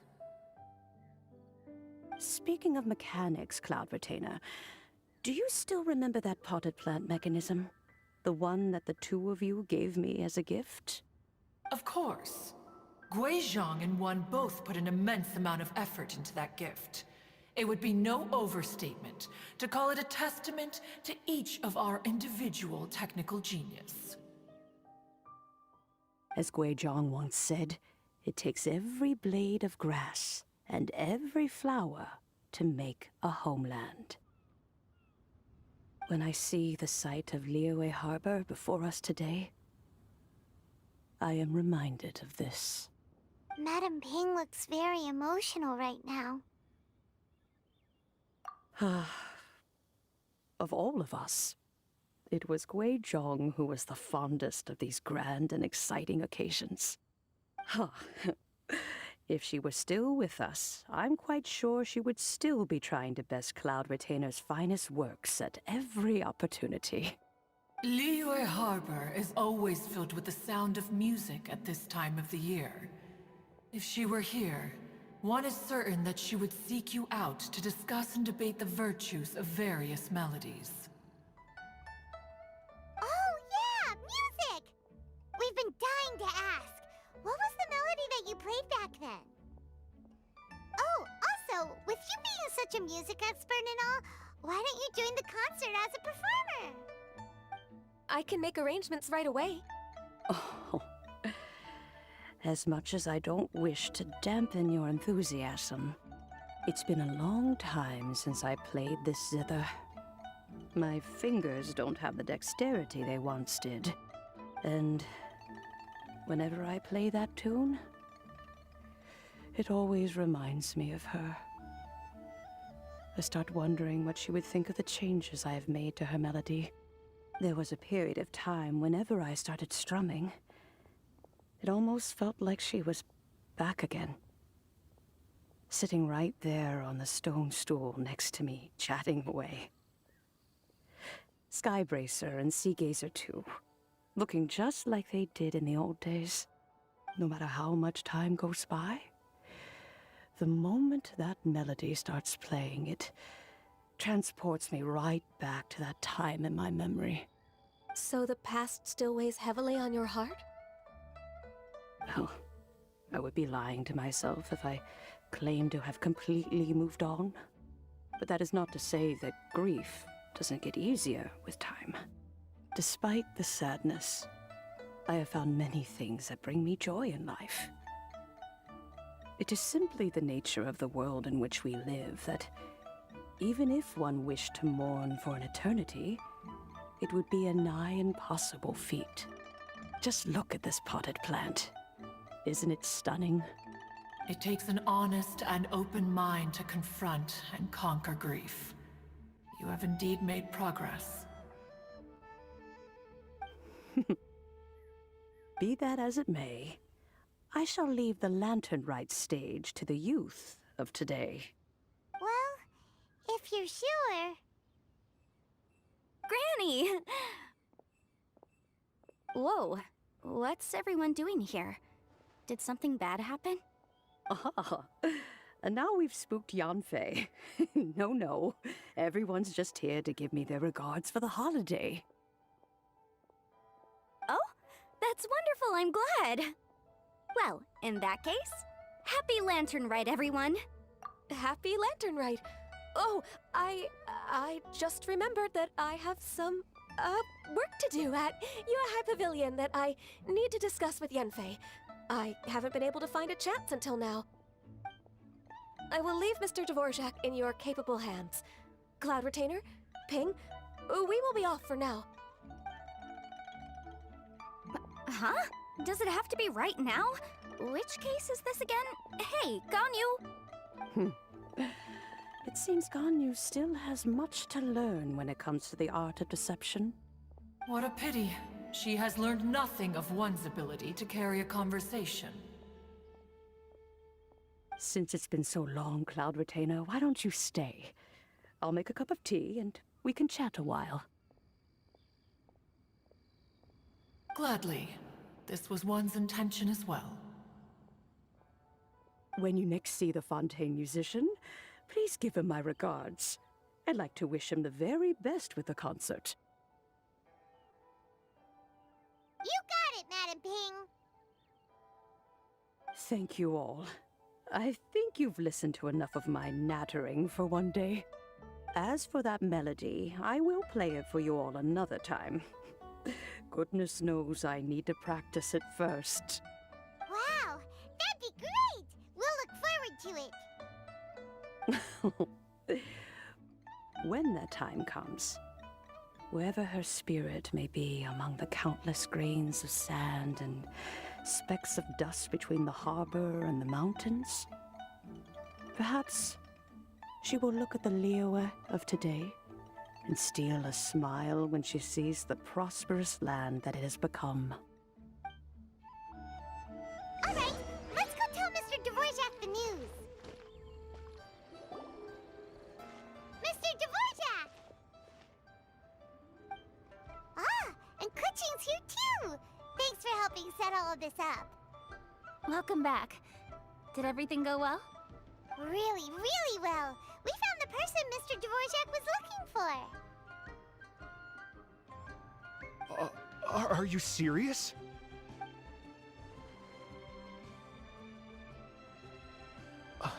I see. So the melody my ancestor heard was an adeptus remembering her late friend? That certainly explains why it was such a powerful and poignant tune. Huh. That's a really interesting first reaction. Guess that comes with having a musical mind. I have to say, though, it's hard to believe that the fairy from the tale is now an elderly granny. Oh, Paimon knows exactly what you mean. Normally, Adepti don't age at all. But Streetward Rambler, or Madam Ping as we know her, probably only became old because it's what she wanted for herself. Madam Ping possesses vast knowledge and great wisdom. Whatever physical form she may decide to take, her mind and wits are as sharp as they come. Yep, Kuching summed it up perfectly. That's exactly what Paimon was trying to say. I think... yes. I must thank her in person. That can wait until after the concert, though. For now, I need to devote all my emotional energy to the performance. Ah, speaking of, Madam Ping wishes you all the best with the music festival. Paimon has a sneaking suspicion that she'll stay in her usual spot, but listen to the performances from afar. Wait, are you serious? Oh no, now I'm starting to get nervous. Okay, all right.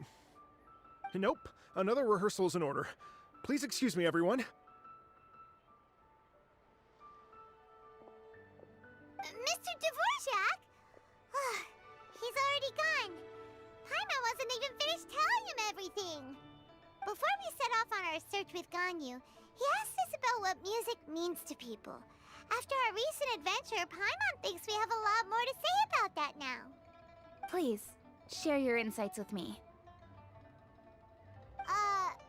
Well, we found out that music can be used for good, but also for bad.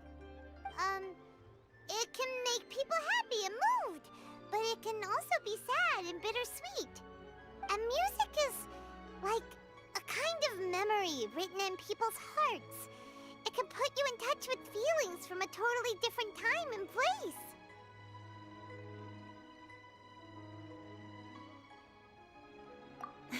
It sounds like you had an eventful trip. Don't worry, I'm sure Ganyu will fill me in on all the details shortly. Wait, does that mean you're gonna carry on working? Mm-hmm. Just a few things to wrap up. All the groundwork is done. As long as everyone enjoys the festival activities, all our efforts are worthwhile. Happy Lantern Rite to you as well. Whew. That should be everything taken care of, right? Oh, no, wait. Paimon feels like she's forgetting something. What was it? Oh, it feels like it was a while ago. Shoot! Latent... Wait, no. Anyway, fancy bamboo shoots! Zhongli said he wasn't in a hurry, so if we went now, there's probably still time, right? Anyway, even if we don't make it, it's not our fault. He could have totally picked them by himself. Ugh. Anyway, let's go check with him at Wangsheng Funeral Parlor.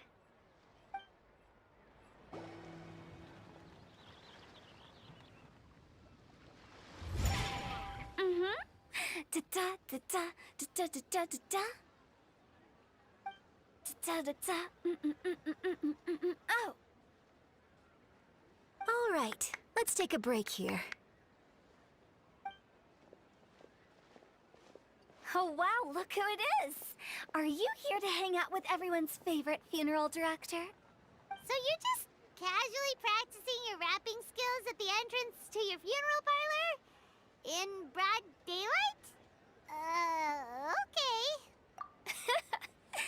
After everything we've been through, you don't see me for a hot minute, and you're back to being scared of your own shadow. We have all this open space, a clear view of the mountains behind and the sea in front. Not to mention we have several invisible audience members enthusiastically cheering us on. It's the perfect spot to rehearse. Invisible audience members? Gotta say, it took me a few days to get used to Director Who's way of talking.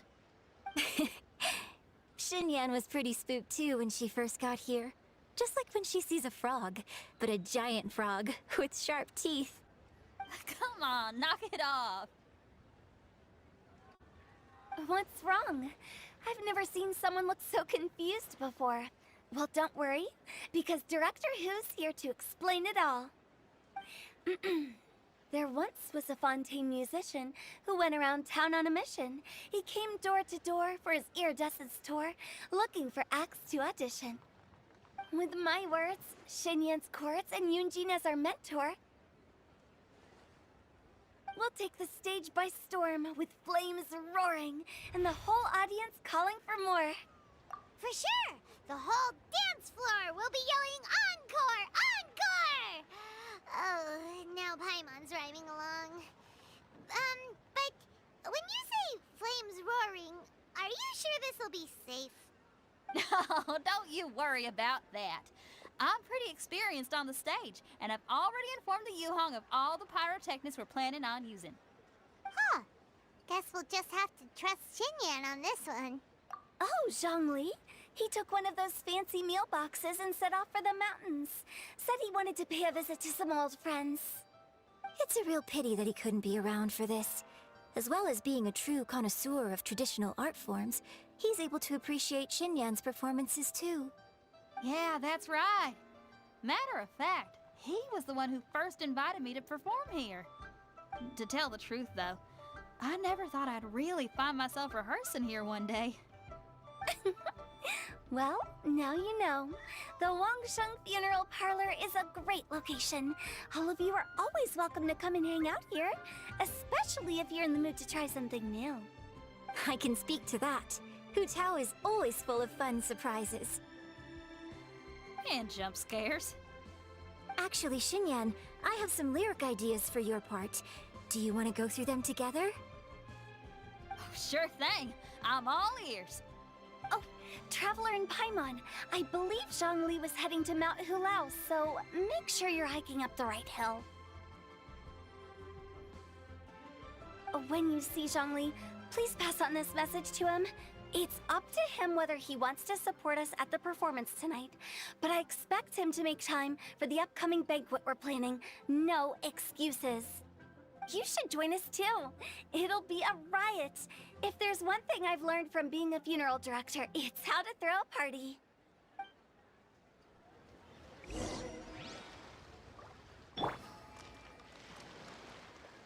see everything.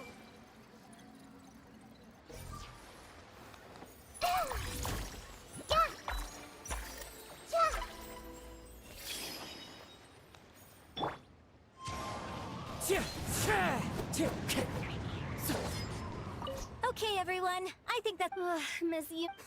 Well, you were desperate to get involved, and this is what it takes.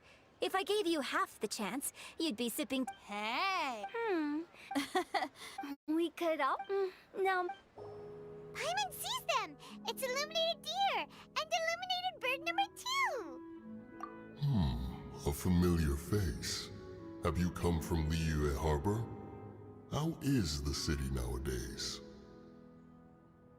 Everything's great! But you know, if you're so curious, you can always go and check it out for yourself. In fact, Mooncarver has been taking many walks on Mount Tianheng in recent times. I believe the sights of the city are quite familiar to him. Zhongli! Here you are! We've brought the bamboo shoots you wanted. Impeccable timing.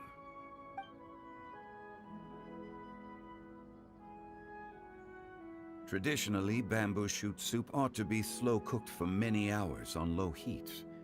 Using Adeptus arts to hasten the process is something of a shortcut.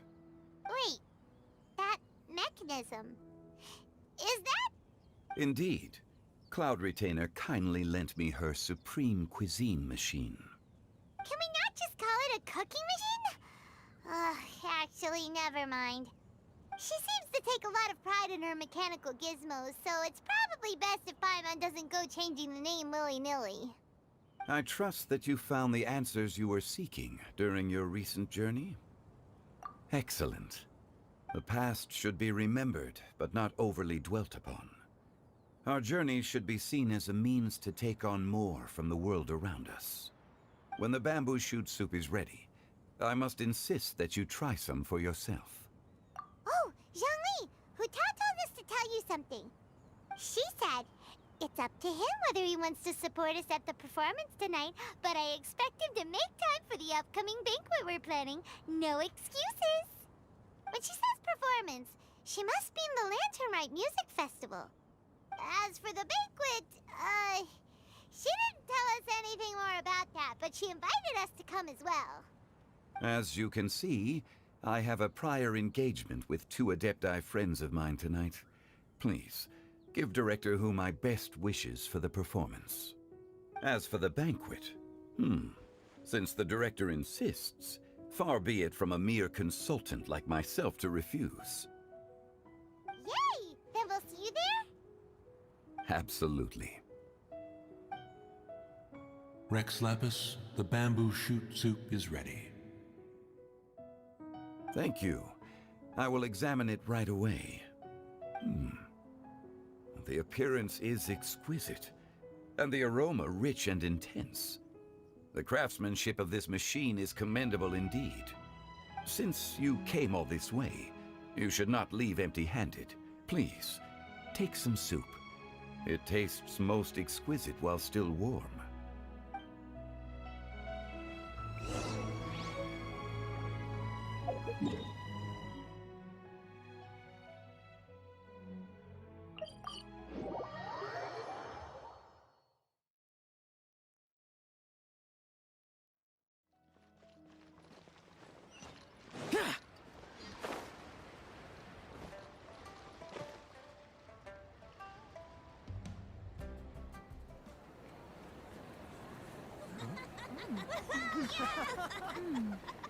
I'm honored to be here on the Iridescence Tour stage.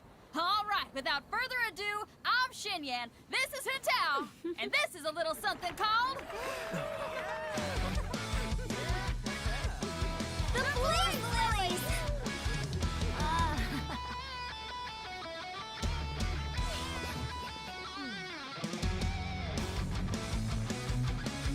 I'm up here blazing trails through the midnight sky, lighting up the world below. And when the crowds all hear my voice, they'll meet the spirit of rock and roll. Let's go!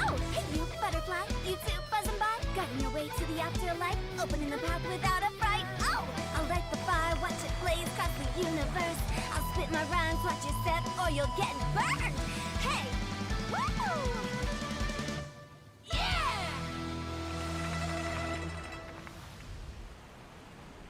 Does anyone have any plans tomorrow? With another year behind us, I think we deserve a celebration of our own. My treat. Interested? The Tianquan footing the bill?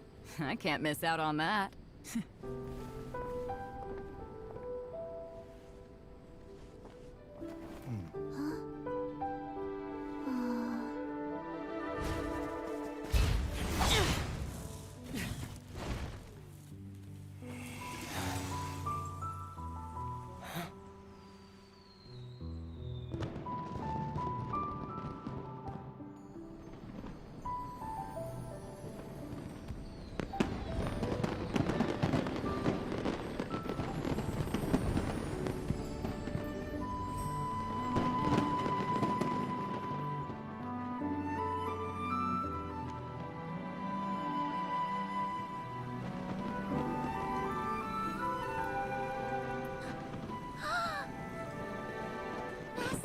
Master, listen!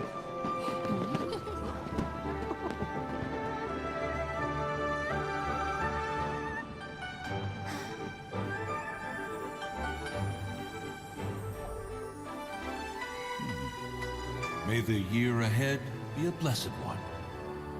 I believe it shall be.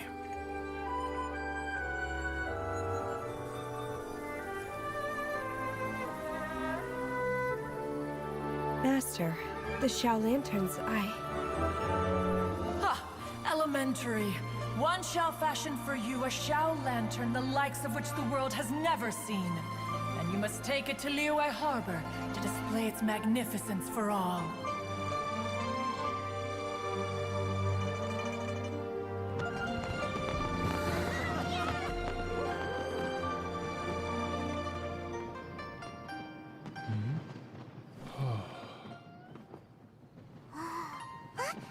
Listen! That must be Madame Ping!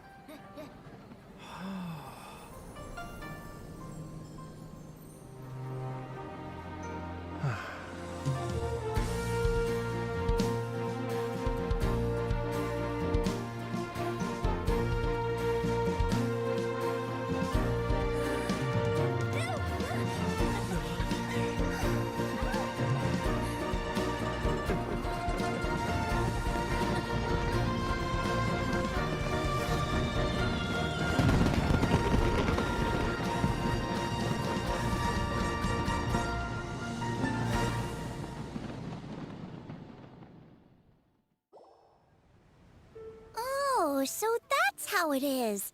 Thanks for the suggestions, Mr. Zhongli. I have them all noted down. I've long heard that your knowledge encompasses all things old and new, Mr. Zhongli. But I never knew that you were well versed in the art of cooking, too. It is truly an honor to make your acquaintance. No need for formalities. I too feel humbled to be in the company of such talented young people. There are many things I could learn from you. Oh, you flatter us. If it's possible, may I trouble you to provide a few words of guidance for my practices in exorcism? Exorcism? I can't say I'm an expert in the field, but if you don't mind, we could start by discussing... Whoa! There's so many people here! All we knew was that hutao invited Zhongli over. Paimon never thought we'd be meeting so many old friends! Happy Lantern Rite, everyone! Likewise. Please take a seat.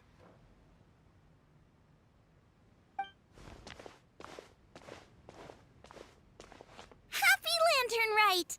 Are you having fun? Me too. I've seen Xinyan perform before, but this is the first time I've watched something like this. I heard that the audience loved it too, and she's been receiving quite a lot of performance invitations lately. She's more busy than ever, and Yunjin's gonna help her. Yep, and they asked us to pass on their season's greetings to everyone. They hope we'll have a wonderful gathering.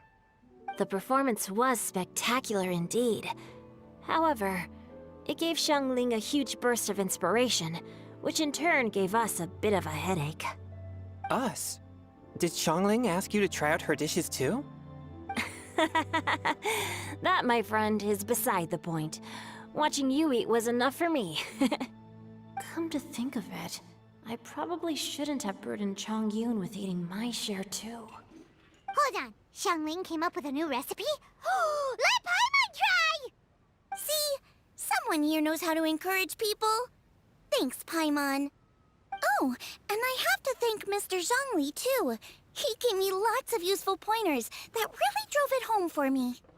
Oh, so that's what you were talking about before we arrived. Yes. Since we'll be dining together, the topic of our conversation naturally revolved around cooking. Xiangling's ideas are truly unconventional. Her choices in both ingredients and spices are comparable to a melody dancing on the tongue. My suggestions were nothing more than the icing on the cake. Oh, the two of you always deliver. Now I'm getting embarrassed.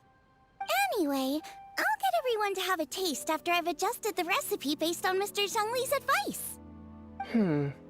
That sounds like it might become a little safer to eat. How about I sample the dishes next time? Speaking of eating, Paimon feels like we're missing someone. Oh, hutao was the one who invited us, but she's not here. And where's Guoba? Oh, Guoba volunteered to help Dad at the restaurant. You know, lots of people come over to eat during Lantern Rite. Without Guoba helping out, I probably wouldn't have had the time to accept Hutao's invitation. As for Hutao... The director went to collect a guest. She asked me to stay here and host you for the time being. Seems like it's almost time. Huh? Hutao went to fetch someone in person? Oh, that must mean they are super important. Could it be... Kuching? Ningguang? Or Captain Beidou? She didn't clarify. And as her subordinate, I couldn't just pry into the details, could I? Ta-da! We're here! Oh, we're not late to the party, right? Right? Good thing the Conqueror of Demons and I are both as swift as the wind. And whoosh, we made it just in time.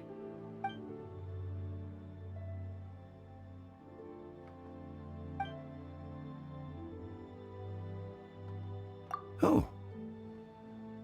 I see. So the important guest is the Conqueror of Demons. I've been looking forward to meeting you. The director didn't mention anything when she invited us. What a pleasant surprise.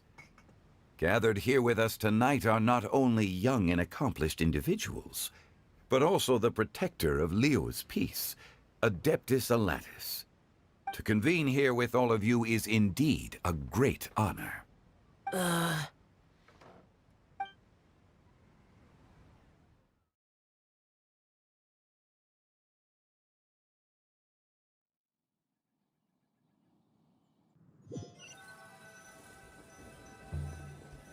It's almost Lantern Rite, yet you took all the trouble coming here. The director has a way of making it difficult to decline. Rex Lapis, may I ask what troubles you? The director asked me to buy sesame oil in preparation for the celebrations. Huh. Then why would you come all the way to Wangshu Inn? I had a pleasant chat with Chef Yanxiao and received some spices from him. And, see? Here's some matsutake and a portion of ham. What about the sesame oil? It's a shame. I couldn't find the kind the director was looking for.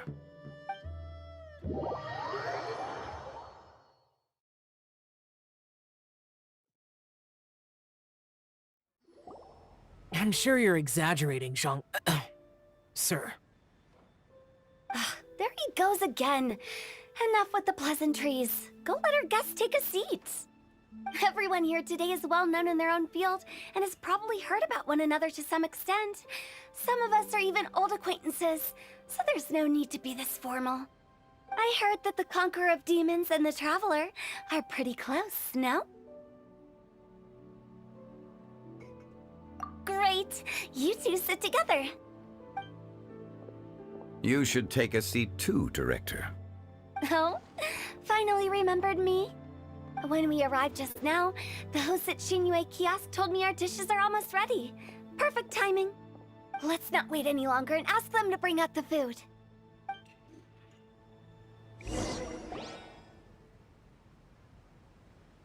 Paimon would have never guessed the person Hutao went to fetch was Xiao. Oh, that's also the first I've heard of the Traveler and Paimon being friends with the Conqueror of Demons. You know Xiao Chu? Knowing is a bit of an overstatement. I've always looked up to him. You might not know this, Paimon, but we exorcists have worked in close collaboration with the Conqueror of Demons for many generations, dispelling evil together, both in the open and from the shadows. Hard to imagine that thanks to Hutao, I've finally gotten the chance to meet him. Conqueror of Demons, I'm honored to make your acquaintance. Likewise. It is a great honor indeed to have a chance to meet the legendary Conqueror of Demons. Changyun has brought that name up quite a few times in the past. I remember you mentioning wanting him to understand the importance of exorcists. Ahem. We know each other too. He helped try my dishes during the Masterful Chef's cook-off. I didn't think we'd have the chance to meet again. Happy Lantern Rite! No anecdote, however, compares to meeting you in person. I'm Xingqiu, Xiangling and Changyun's friend. The pleasure is all mine. Whoa, everyone's getting all formal and polite all of a sudden. Paimon doesn't know what she should say anymore. Adeptus Xiao, mighty conqueror of demons, please accept Paimon's greetings too. Belated Happy Lantern Rite.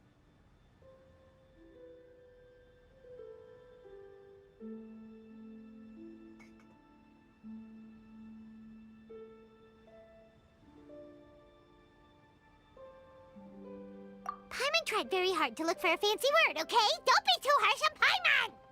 There's no need to be so polite. You're right. This was meant to be a nice little get-together between friends after all. Too much formality kills the atmosphere. I didn't plan this gathering only for everyone to walk on eggshells. Hiya. What's your true intention, then? A little get-together between friends, sipping the finest tea and watching lanterns float into the sky, bidding farewell to the past, and embracing the present with joy. And that is something our consultant would say. I think it deserves a standing ovation. Indeed. Exceptional acting skills, Director. As for me, I'm just here to have fun and treat everyone to something good. We all worked really hard this year, whether traveling or guiding, cooking, helping with the family business, exorcising evil spirits, or conquering demons. And of course, our consultant, who's been helping out at the parlor every now and then. Everyone has done some pretty amazing things. As the one who brought everyone together, it goes without saying that I'm the one most deserving of praise. Huh? Sounds kinda self-important, but Paimon thinks it's pretty amazing that she managed to talk Xiao into coming. He rarely ever enters Liyue Harbor, after all. It wasn't as complicated as you think.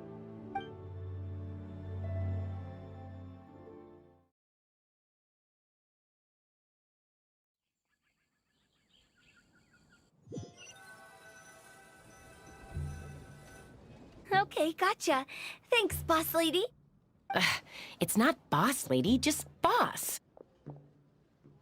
And there she goes. What a lively girl. Conqueror of Demons, Adeptus Xiao. Guardian of Wangshu Inn, hero of Dihua Marsh. I know you're there.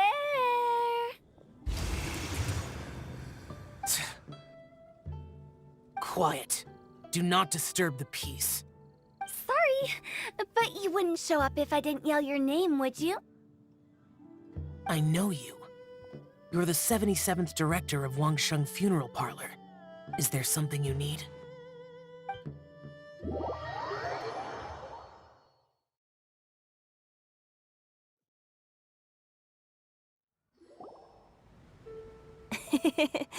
That does sound like one of Hutao's antics.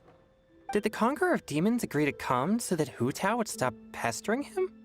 There might be other reasons. Smart guess. Huh? There's more to it? It gets pretty boring from here on. I talked about the funeral parlor's past relationships with the guardian yakshas. You know, just to be sociable. In the time of the Archon War, disputes were frequent, and disaster overtook the land. Humans couldn't escape from the torment of the plague, nor could they escape death. The Adepti vanquished the demons, the Millelith fought valiantly, and Wangsheng Funeral Parlor was responsible for purifying the diseased and sending off the spirits of the dead. That is how the border between life and death was maintained during the war. And it effectively prevented further incidents from happening. That's right. 1 point for the consultant. But despite our deep-rooted connection, it still took me quite a while to actually convince him. You know him pretty well, huh?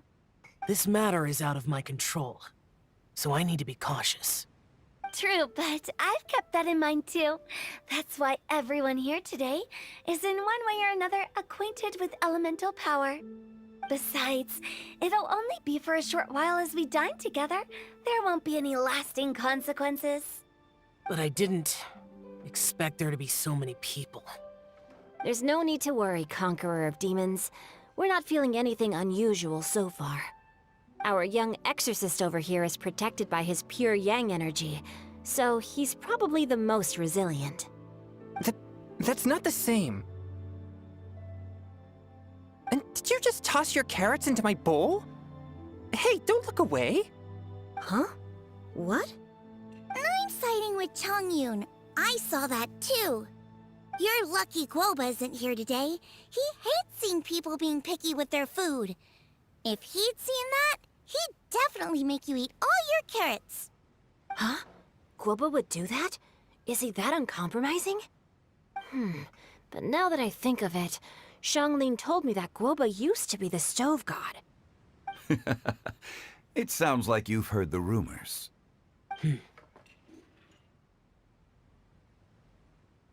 I'm doing fine. Not long ago, before Lantern Rite, I met an old friend. Thanks to his help, things have been a lot more stable than before. Right! Wait, what?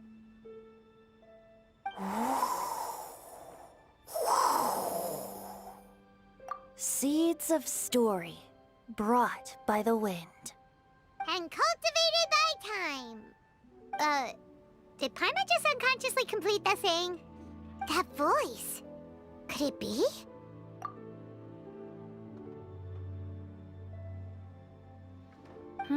If I'm not mistaken, there's someone knocking at the door. Don't just sit there, Zhongli. Go welcome our guest in. No such need. I'm coming in.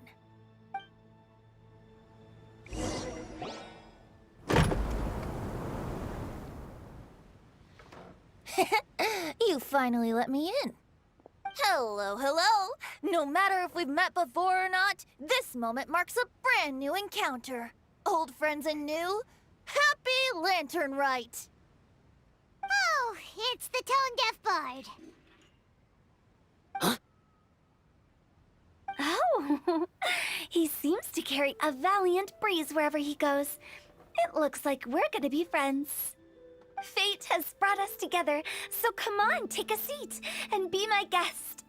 Help yourself. Oh, I'll ask them for another set of cutlery. This young lady here is as bright as a fresh bouquet of flowers in the morning's rising sun. She no doubt is the one with the most authority here. Whoa, these dishes look amazing! Is it really okay for me to join in? All right, I'm digging in! Huh, it's you. Oh, isn't this Genyu? Genyu?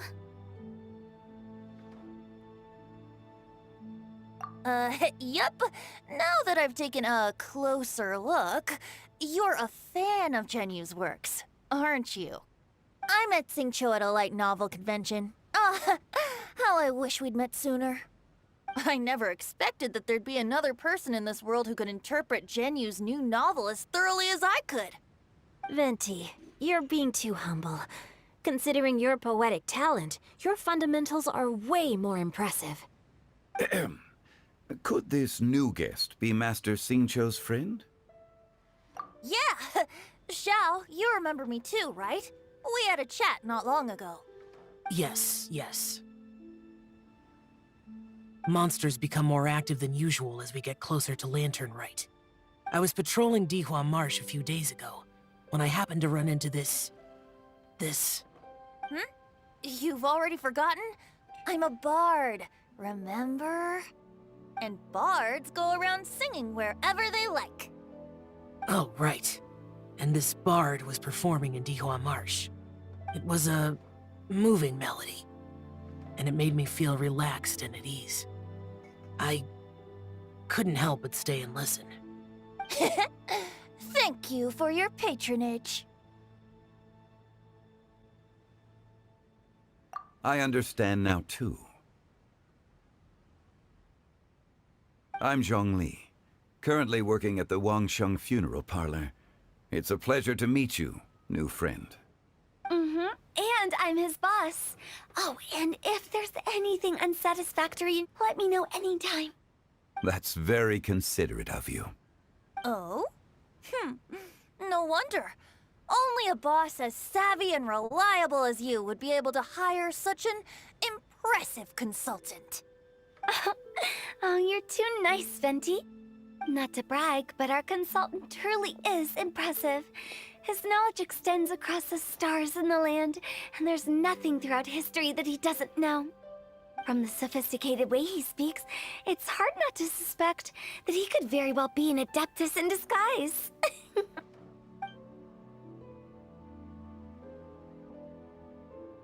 Xiao, you're an adeptus. Do you think it might be possible? Sorry. I'm only good at conquering demons. I'm afraid I don't have much knowledge in that matter. Really?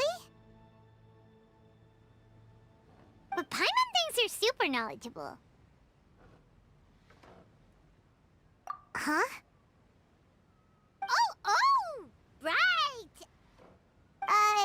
Xiao's a warrior. He doesn't come to the city very often, so it's, pretty normal for him to not know anything. Yeah. Really? I've actually heard a few things about Mr. Zhongli before. The guests in the tavern talked about this refined and courteous man who, instead of having wine at Mondstadt's finest tavern, ordered a cup of hot tea with the most complex name. Now that you mention it, I seem to recall that there indeed is a musician like yourself in Mondstadt. I've heard that he's elegant and amiable, his works witty and vibrant. It's no overstatement to regard him as the best bard in Mondstadt. Now you're making me embarrassed. I would say that Mondstadt's poetry is a little run-of-the-mill sometimes. There's one I heard a while back that went, "The old house is renewed, welcoming the spring breeze, awakening old memories." The meaning's there, but the word choices are unimaginative, and there's a distinct lack of literary flair. I think so too. The composition needs a little jazzing up. If I were to give it a go, I'd make it... an old melon on a vine, a new flower that grows fine. Oh, good one! It feels unique and has a nice ring to it. You have great taste, Venti. I was afraid about you. Let's shake hands. Of course, of course. Hey, Xingqiu! Mind lending me a few books when we get back? Pick out some well-written ones. I don't know if it's my own lack of literary knowledge, but I couldn't tell the difference between those two. I don't think it's your fault. Chongyun's right. It's not our fault. Oh, you have a point. But Speaking of, why is the Tone Deaf Bard here? Are you here to take part in Lantern Rite too? I heard that Liyue will be hosting a Lantern Rite music festival this year. As a musician myself, how could I possibly resist the temptation to come take a look? Or listen. Getting to know other musical styles is essential to sparking inspiration, don't you think? As for the Fontaine friend who hosted the festival, I saw him near Stone Gate the other day. The Iridescence tour has finally been held successfully for once, so I had to congratulate him. Don't think anything of it. By the way, I was watching as you entered Xinyue Kiosk, but no one seemed to notice me. Should I say that it's because I'm an expert in hiding, or that a certain someone deliberately ignored the sound of the wind? Whenever Lantern Rite comes around, Liyue Harbor becomes bustling with activity. People are all busy watching the lanterns and strolling around the shops, and they might just go travel somewhere on a whim. It is rather difficult to predict another's whereabouts. The festival is in full swing and proceeding smoothly, and we're all gathered here with friends, new and old. This is no doubt a wonderful occasion worth celebrating. To come together with all of you at the beginning of the year, one can't help but be filled with joy. In a moment like this, I propose we raise a glass together. In my case, tea in lieu of wine. Very well said, Mr. Zhongli. That was exactly what I wanted to say. Now I'm getting a little self-conscious. I didn't cause you too much trouble barging in like that, did I? We usually drink wine during occasions like this over in Mondstadt, but since Mr. Zhongli insists on drinking tea, I'll give a toast with tea too. Everyone, thanks for the treat. You're welcome. As the host of this gathering, I hope everyone enjoys the food and drinks. May this year be better than the last. Considering that everyone may have other matters to attend to later, sticking to tea seems like a good idea. All of a sudden, they started proposing toasts. What's with the urgency?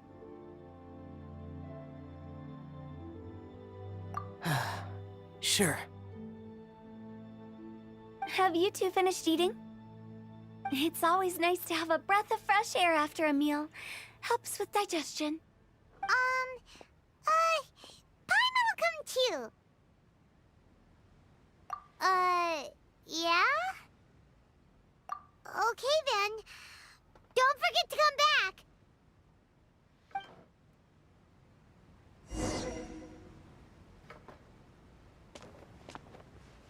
Let's depart. You go ahead.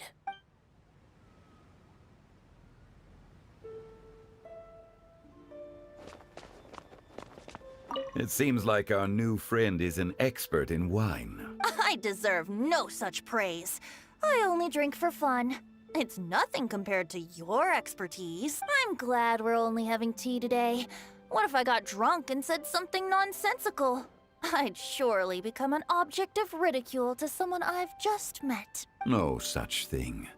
I wouldn't dare disrespect the director's guest. You're not allowed to leave Paimon here alone. To be honest, Paimon's worried about saying the wrong thing.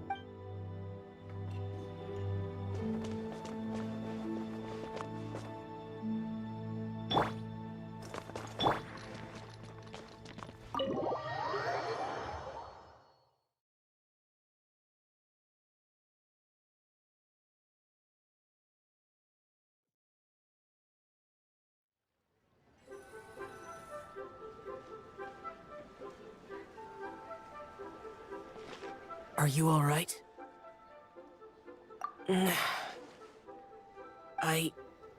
It's hard to describe. It's not that. There were those among the Adepti who loved gatherings and idle chit-chat. Sometimes they would call up a few others for a drink. Even I got dragged along to their gatherings many times. The Adepti all have their specialties, making most of them proud and arrogant. Everything they say is straight from the heart. It never gets too complicated. But this time... that's not what I meant. Or perhaps I should say Rex Lapis is really good at adapting to human life. You could say that he actually enjoys doing so. And that's something I might never be able to do.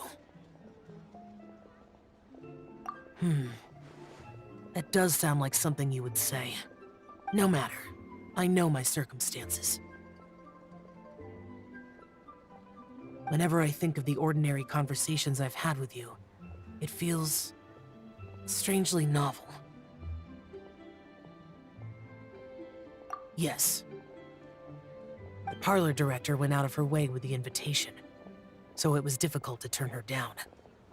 I had made mental preparations before agreeing to come. She told me that all the guests today would be acquainted with elemental power, and I knew that you would be here. But I didn't expect the other guests to be... General Capisis always said that we should live in the present and enjoy every pleasant surprise. Perhaps that's what I should do with what I'm feeling now. But I think he meant designing clothes for those around him. The clothes were intricately designed, but inconvenient to wear. Brother Bosacius never tried to hide his distaste in front of him. Rex Lapis did like his designs and even collected quite a few. The outfit he wears now was also designed by General Capisis himself. I never saw him wear this during the war. I didn't expect him to start wearing it later. Oh, here you are. I'm not intruding, right? You're not. What is it? Hutao saw that everyone's done eating and asked the staff to bring out the desserts. Paimon got so anxious that you weren't back yet that she scarfed down her dessert without the usual slurping and munching. And to be honest, I was kind of worried too. You looked a little restless just now, and I thought you weren't used to the food here and was planning to head back to Wangshu Inn for something Yanxiao made. You're worrying too much. Why would I? Anyway, let's head back. Please wait! There's another reason why I came looking for you. Here, take these. I brought them for you. Almond tofu? Yup. Since the Masterful Chef's competition, you could say that Yanxiao and I are not only competitors, but good friends as well. I visit him at Wangshu Inn sometimes to discuss our cooking. I heard him say that the esteemed guest on the roof loves nothing more than a good plate of almond tofu, so I learned a thing or two about the dish from him. I'll be honest, before Hutao invited everyone, she secretly came looking for me, told me about the guests she planned to invite, and asked me for some suggestions on what she should order. So I made a few servings of almond tofu for you guys in advance. Take them as a token of gratitude for your support. When I told Guoba that I was making these for you, he started eagerly running around the kitchen and helping a lot too. Thank you for the trouble. There was no need to... I'll take them. Thank you. And Guoba too. You're welcome.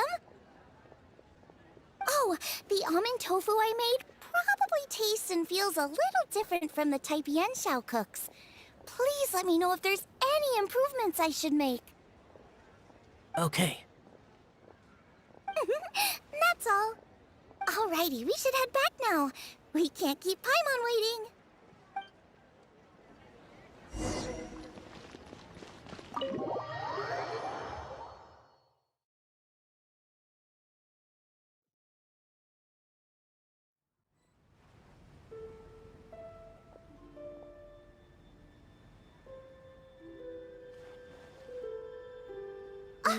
You're finally done whispering secrets to each other? So much for promising Paimon you'll be back soon.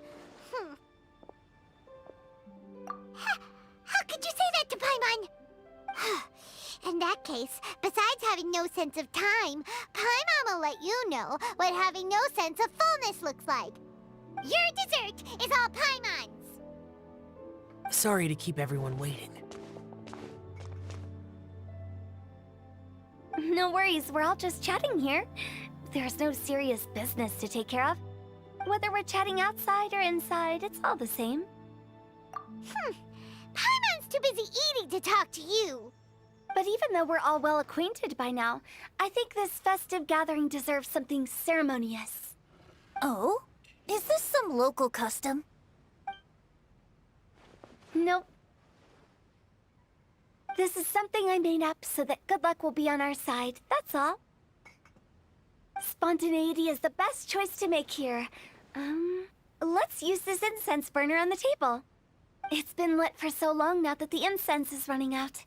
I'll leave refilling and lighting the incense to the most distinguished guest among us all. Lighting the incense will signify continuous growth and prosperity in all our endeavors in the new year. I see. Perfect symbolism, as expected of hutao. And speaking of the most distinguished guest here today, I'm sure we all agree that it's Mr. Zhongli. I'm not very familiar with the details of his past deeds, but chatting with him has been a real eye-opener, even for a bard who has traveled all across the world. If knowledge were a form of power, one could even say that you're a wielder of unlimited strength. But when it comes to having a way with words, the notable bard is certainly one cut above the rest. I just happen to have a good memory. It is such an unexceptional skill, yet you made it sound like an unparalleled talent. I am truly impressed. Since we all get to nominate someone...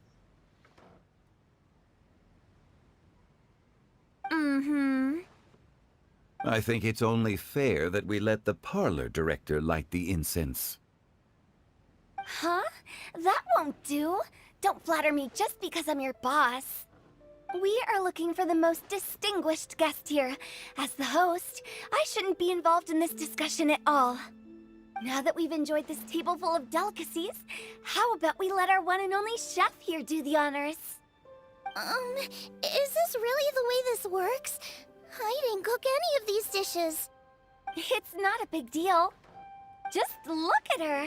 Xiangling, the disciple of an adeptus, the stove god's best companion, the winner of the Masterful Chef's competition. The only heir of the famous Wan Min restaurant. A good old friend of mine. There's no better choice. Why does Paimon feel like we're back at square one again? Please stop! You're making me embarrassed. If we're looking for a distinguished guest, surely the second son of the Feiyun Commerce Guild counts. It's one of the largest commerce guilds in Liyue Harbor. Huh? Don't get me involved in this. Ooh, not a bad choice. With the Commerce Guild's young master lighting the incense, we're all sure to make a huge sum of mora in the new year. That's not how it works. Making a fortune is indeed a fine wish, but it's of lesser importance than good health and happiness. Which means we should choose Chongyun, the skilled exorcist who keeps everyone's home safe from evil spirits. Huh? Now you're nominating me? I can't be the one when we have the Conqueror of Demons right here. Adeptus Xiao has the most seniority among everyone here today. We should... I refuse. I am most certainly not the most distinguished guest here. You should all be able to make the right judgment based on your observations. One person here is well acquainted with everyone else.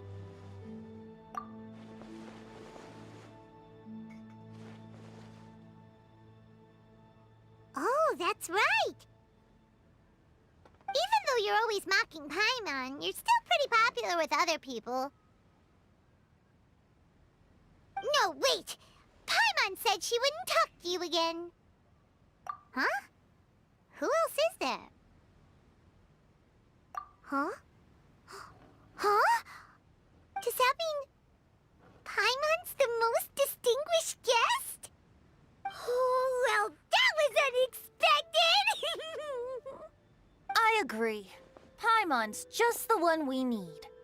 Without a friend constantly by your side, a long journey would become dreadfully lonesome. But Once you have someone there to brighten up the atmosphere, everything along the way will become lively and vibrant too. Ah. The traveler has traversed many nations and left behind a great deal of fascinating stories. But without Paimon, they would have become quite monotonous. Paimon plays an indispensable role in making your journey a happy and smooth one. You guys, Paimon's not used to being praised like that. Those were genuine compliments, right? Thank you. You made Paimon wait for a long time, but Paimon's not mad anymore. Don't take everything to heart, Paimon. Friends tease each other all the time. That is indeed true. That means Paimon is as important to the Traveler as Guoba is to me. Looks like we've come to an agreement. Any objections before we proceed? I trust the Traveler's judgment. Then Paimon it is. And now, the world's most excellent Traveler's greatest companion, guide, and friend, Paimon, will be refilling and lighting the incense for us. Here you go. Take the match, and don't burn yourself.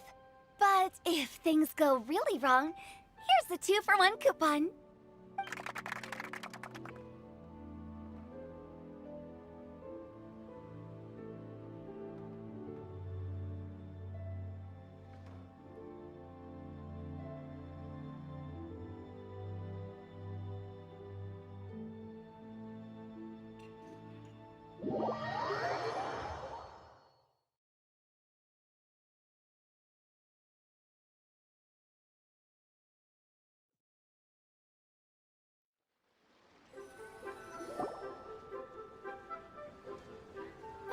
It's getting late.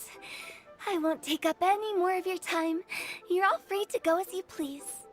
Yep, the tea was amazing too. You don't have to go all polite on me. Just remember to come when I invite you next time. Let's see. It's dark out, so I'm going to accompany Xiangling, Xingqiu, and Changyun back home. As for the rest of the guests, I'll leave them to our consultant. No need. I'm headed towards the harbor to meet a friend on the ship. There's no need to trouble one such as Mr. Zhongli. I think you know the place I'm talking about. Come meet me anytime. It was great getting to know you all. Let's meet again when the spring breeze begins to blow. Bye. Oh, we should write poetry together sometime. We'll catch you all later then. Don't forget to return to the parlor later. There's something I need you to do. Understood. See you later. Well then. Rex Lapis. Just Zhongli will do. I live as a mortal in Liyue Harbor now. I am just one among many who begin work at sunrise and retire to rest at sundown. If we were to consider status and seniority as Zhongli, I should be respectfully referring to you as Adeptus Shao. Heaven forbid. Not you too. I meant what I said. I heard that during the Lantern Rite music festival, you conferred with Streetward Rambler and Cloud Retainer. I take it as you've gained a lot more knowledge about the past? The same truth will sound different coming from different people. As more bear witness to a story, feelings and interpretations expand in variety too. I once had a pleasant chat about the past and present with a Sumeru scholar named Soraya, and learned a few things about her research topic. From the evidence she found and the conclusion she made, her area of research is already very close to the truth. But there are multiple sides to humans and gods alike. In the legends recorded by humans, some gods were depicted as arrogant and condescending, while others were kind and capable. But whether to me, Streetward Rambler, Cloud Retainer, or younger adepti such as Shao and Ganyu, those adepti and gods that may seem extraordinary to humans are something more akin to close companions. This was as true back then as it is right now. Just how Xiao may seem unapproachable to most, but the Traveler has proved otherwise. So there's no need to dwell too much on certain things. Zhongli, what you're saying is... It looks like you understood what I meant. Ah. The director asked me to accompany you on your return, but I don't think you'll need my protection. I'll be taking a walk around and admiring the night scenery. After that, it'll be time for me to go back and meet up with the director. Goodbye for now. Bye, Zhongli! Everyone's gone now. Paimon always feels a little empty inside when a lively celebration ends. But at least you always stay by Paimon's side. No. Paimon got it mixed up. Paimon, the best and most distinguished travel guide, will always stay by your side, Traveler. Good that you're aware of that. Xiao, is there anything else you want to do? We could take you on a tour of Liyue Harbor. No need.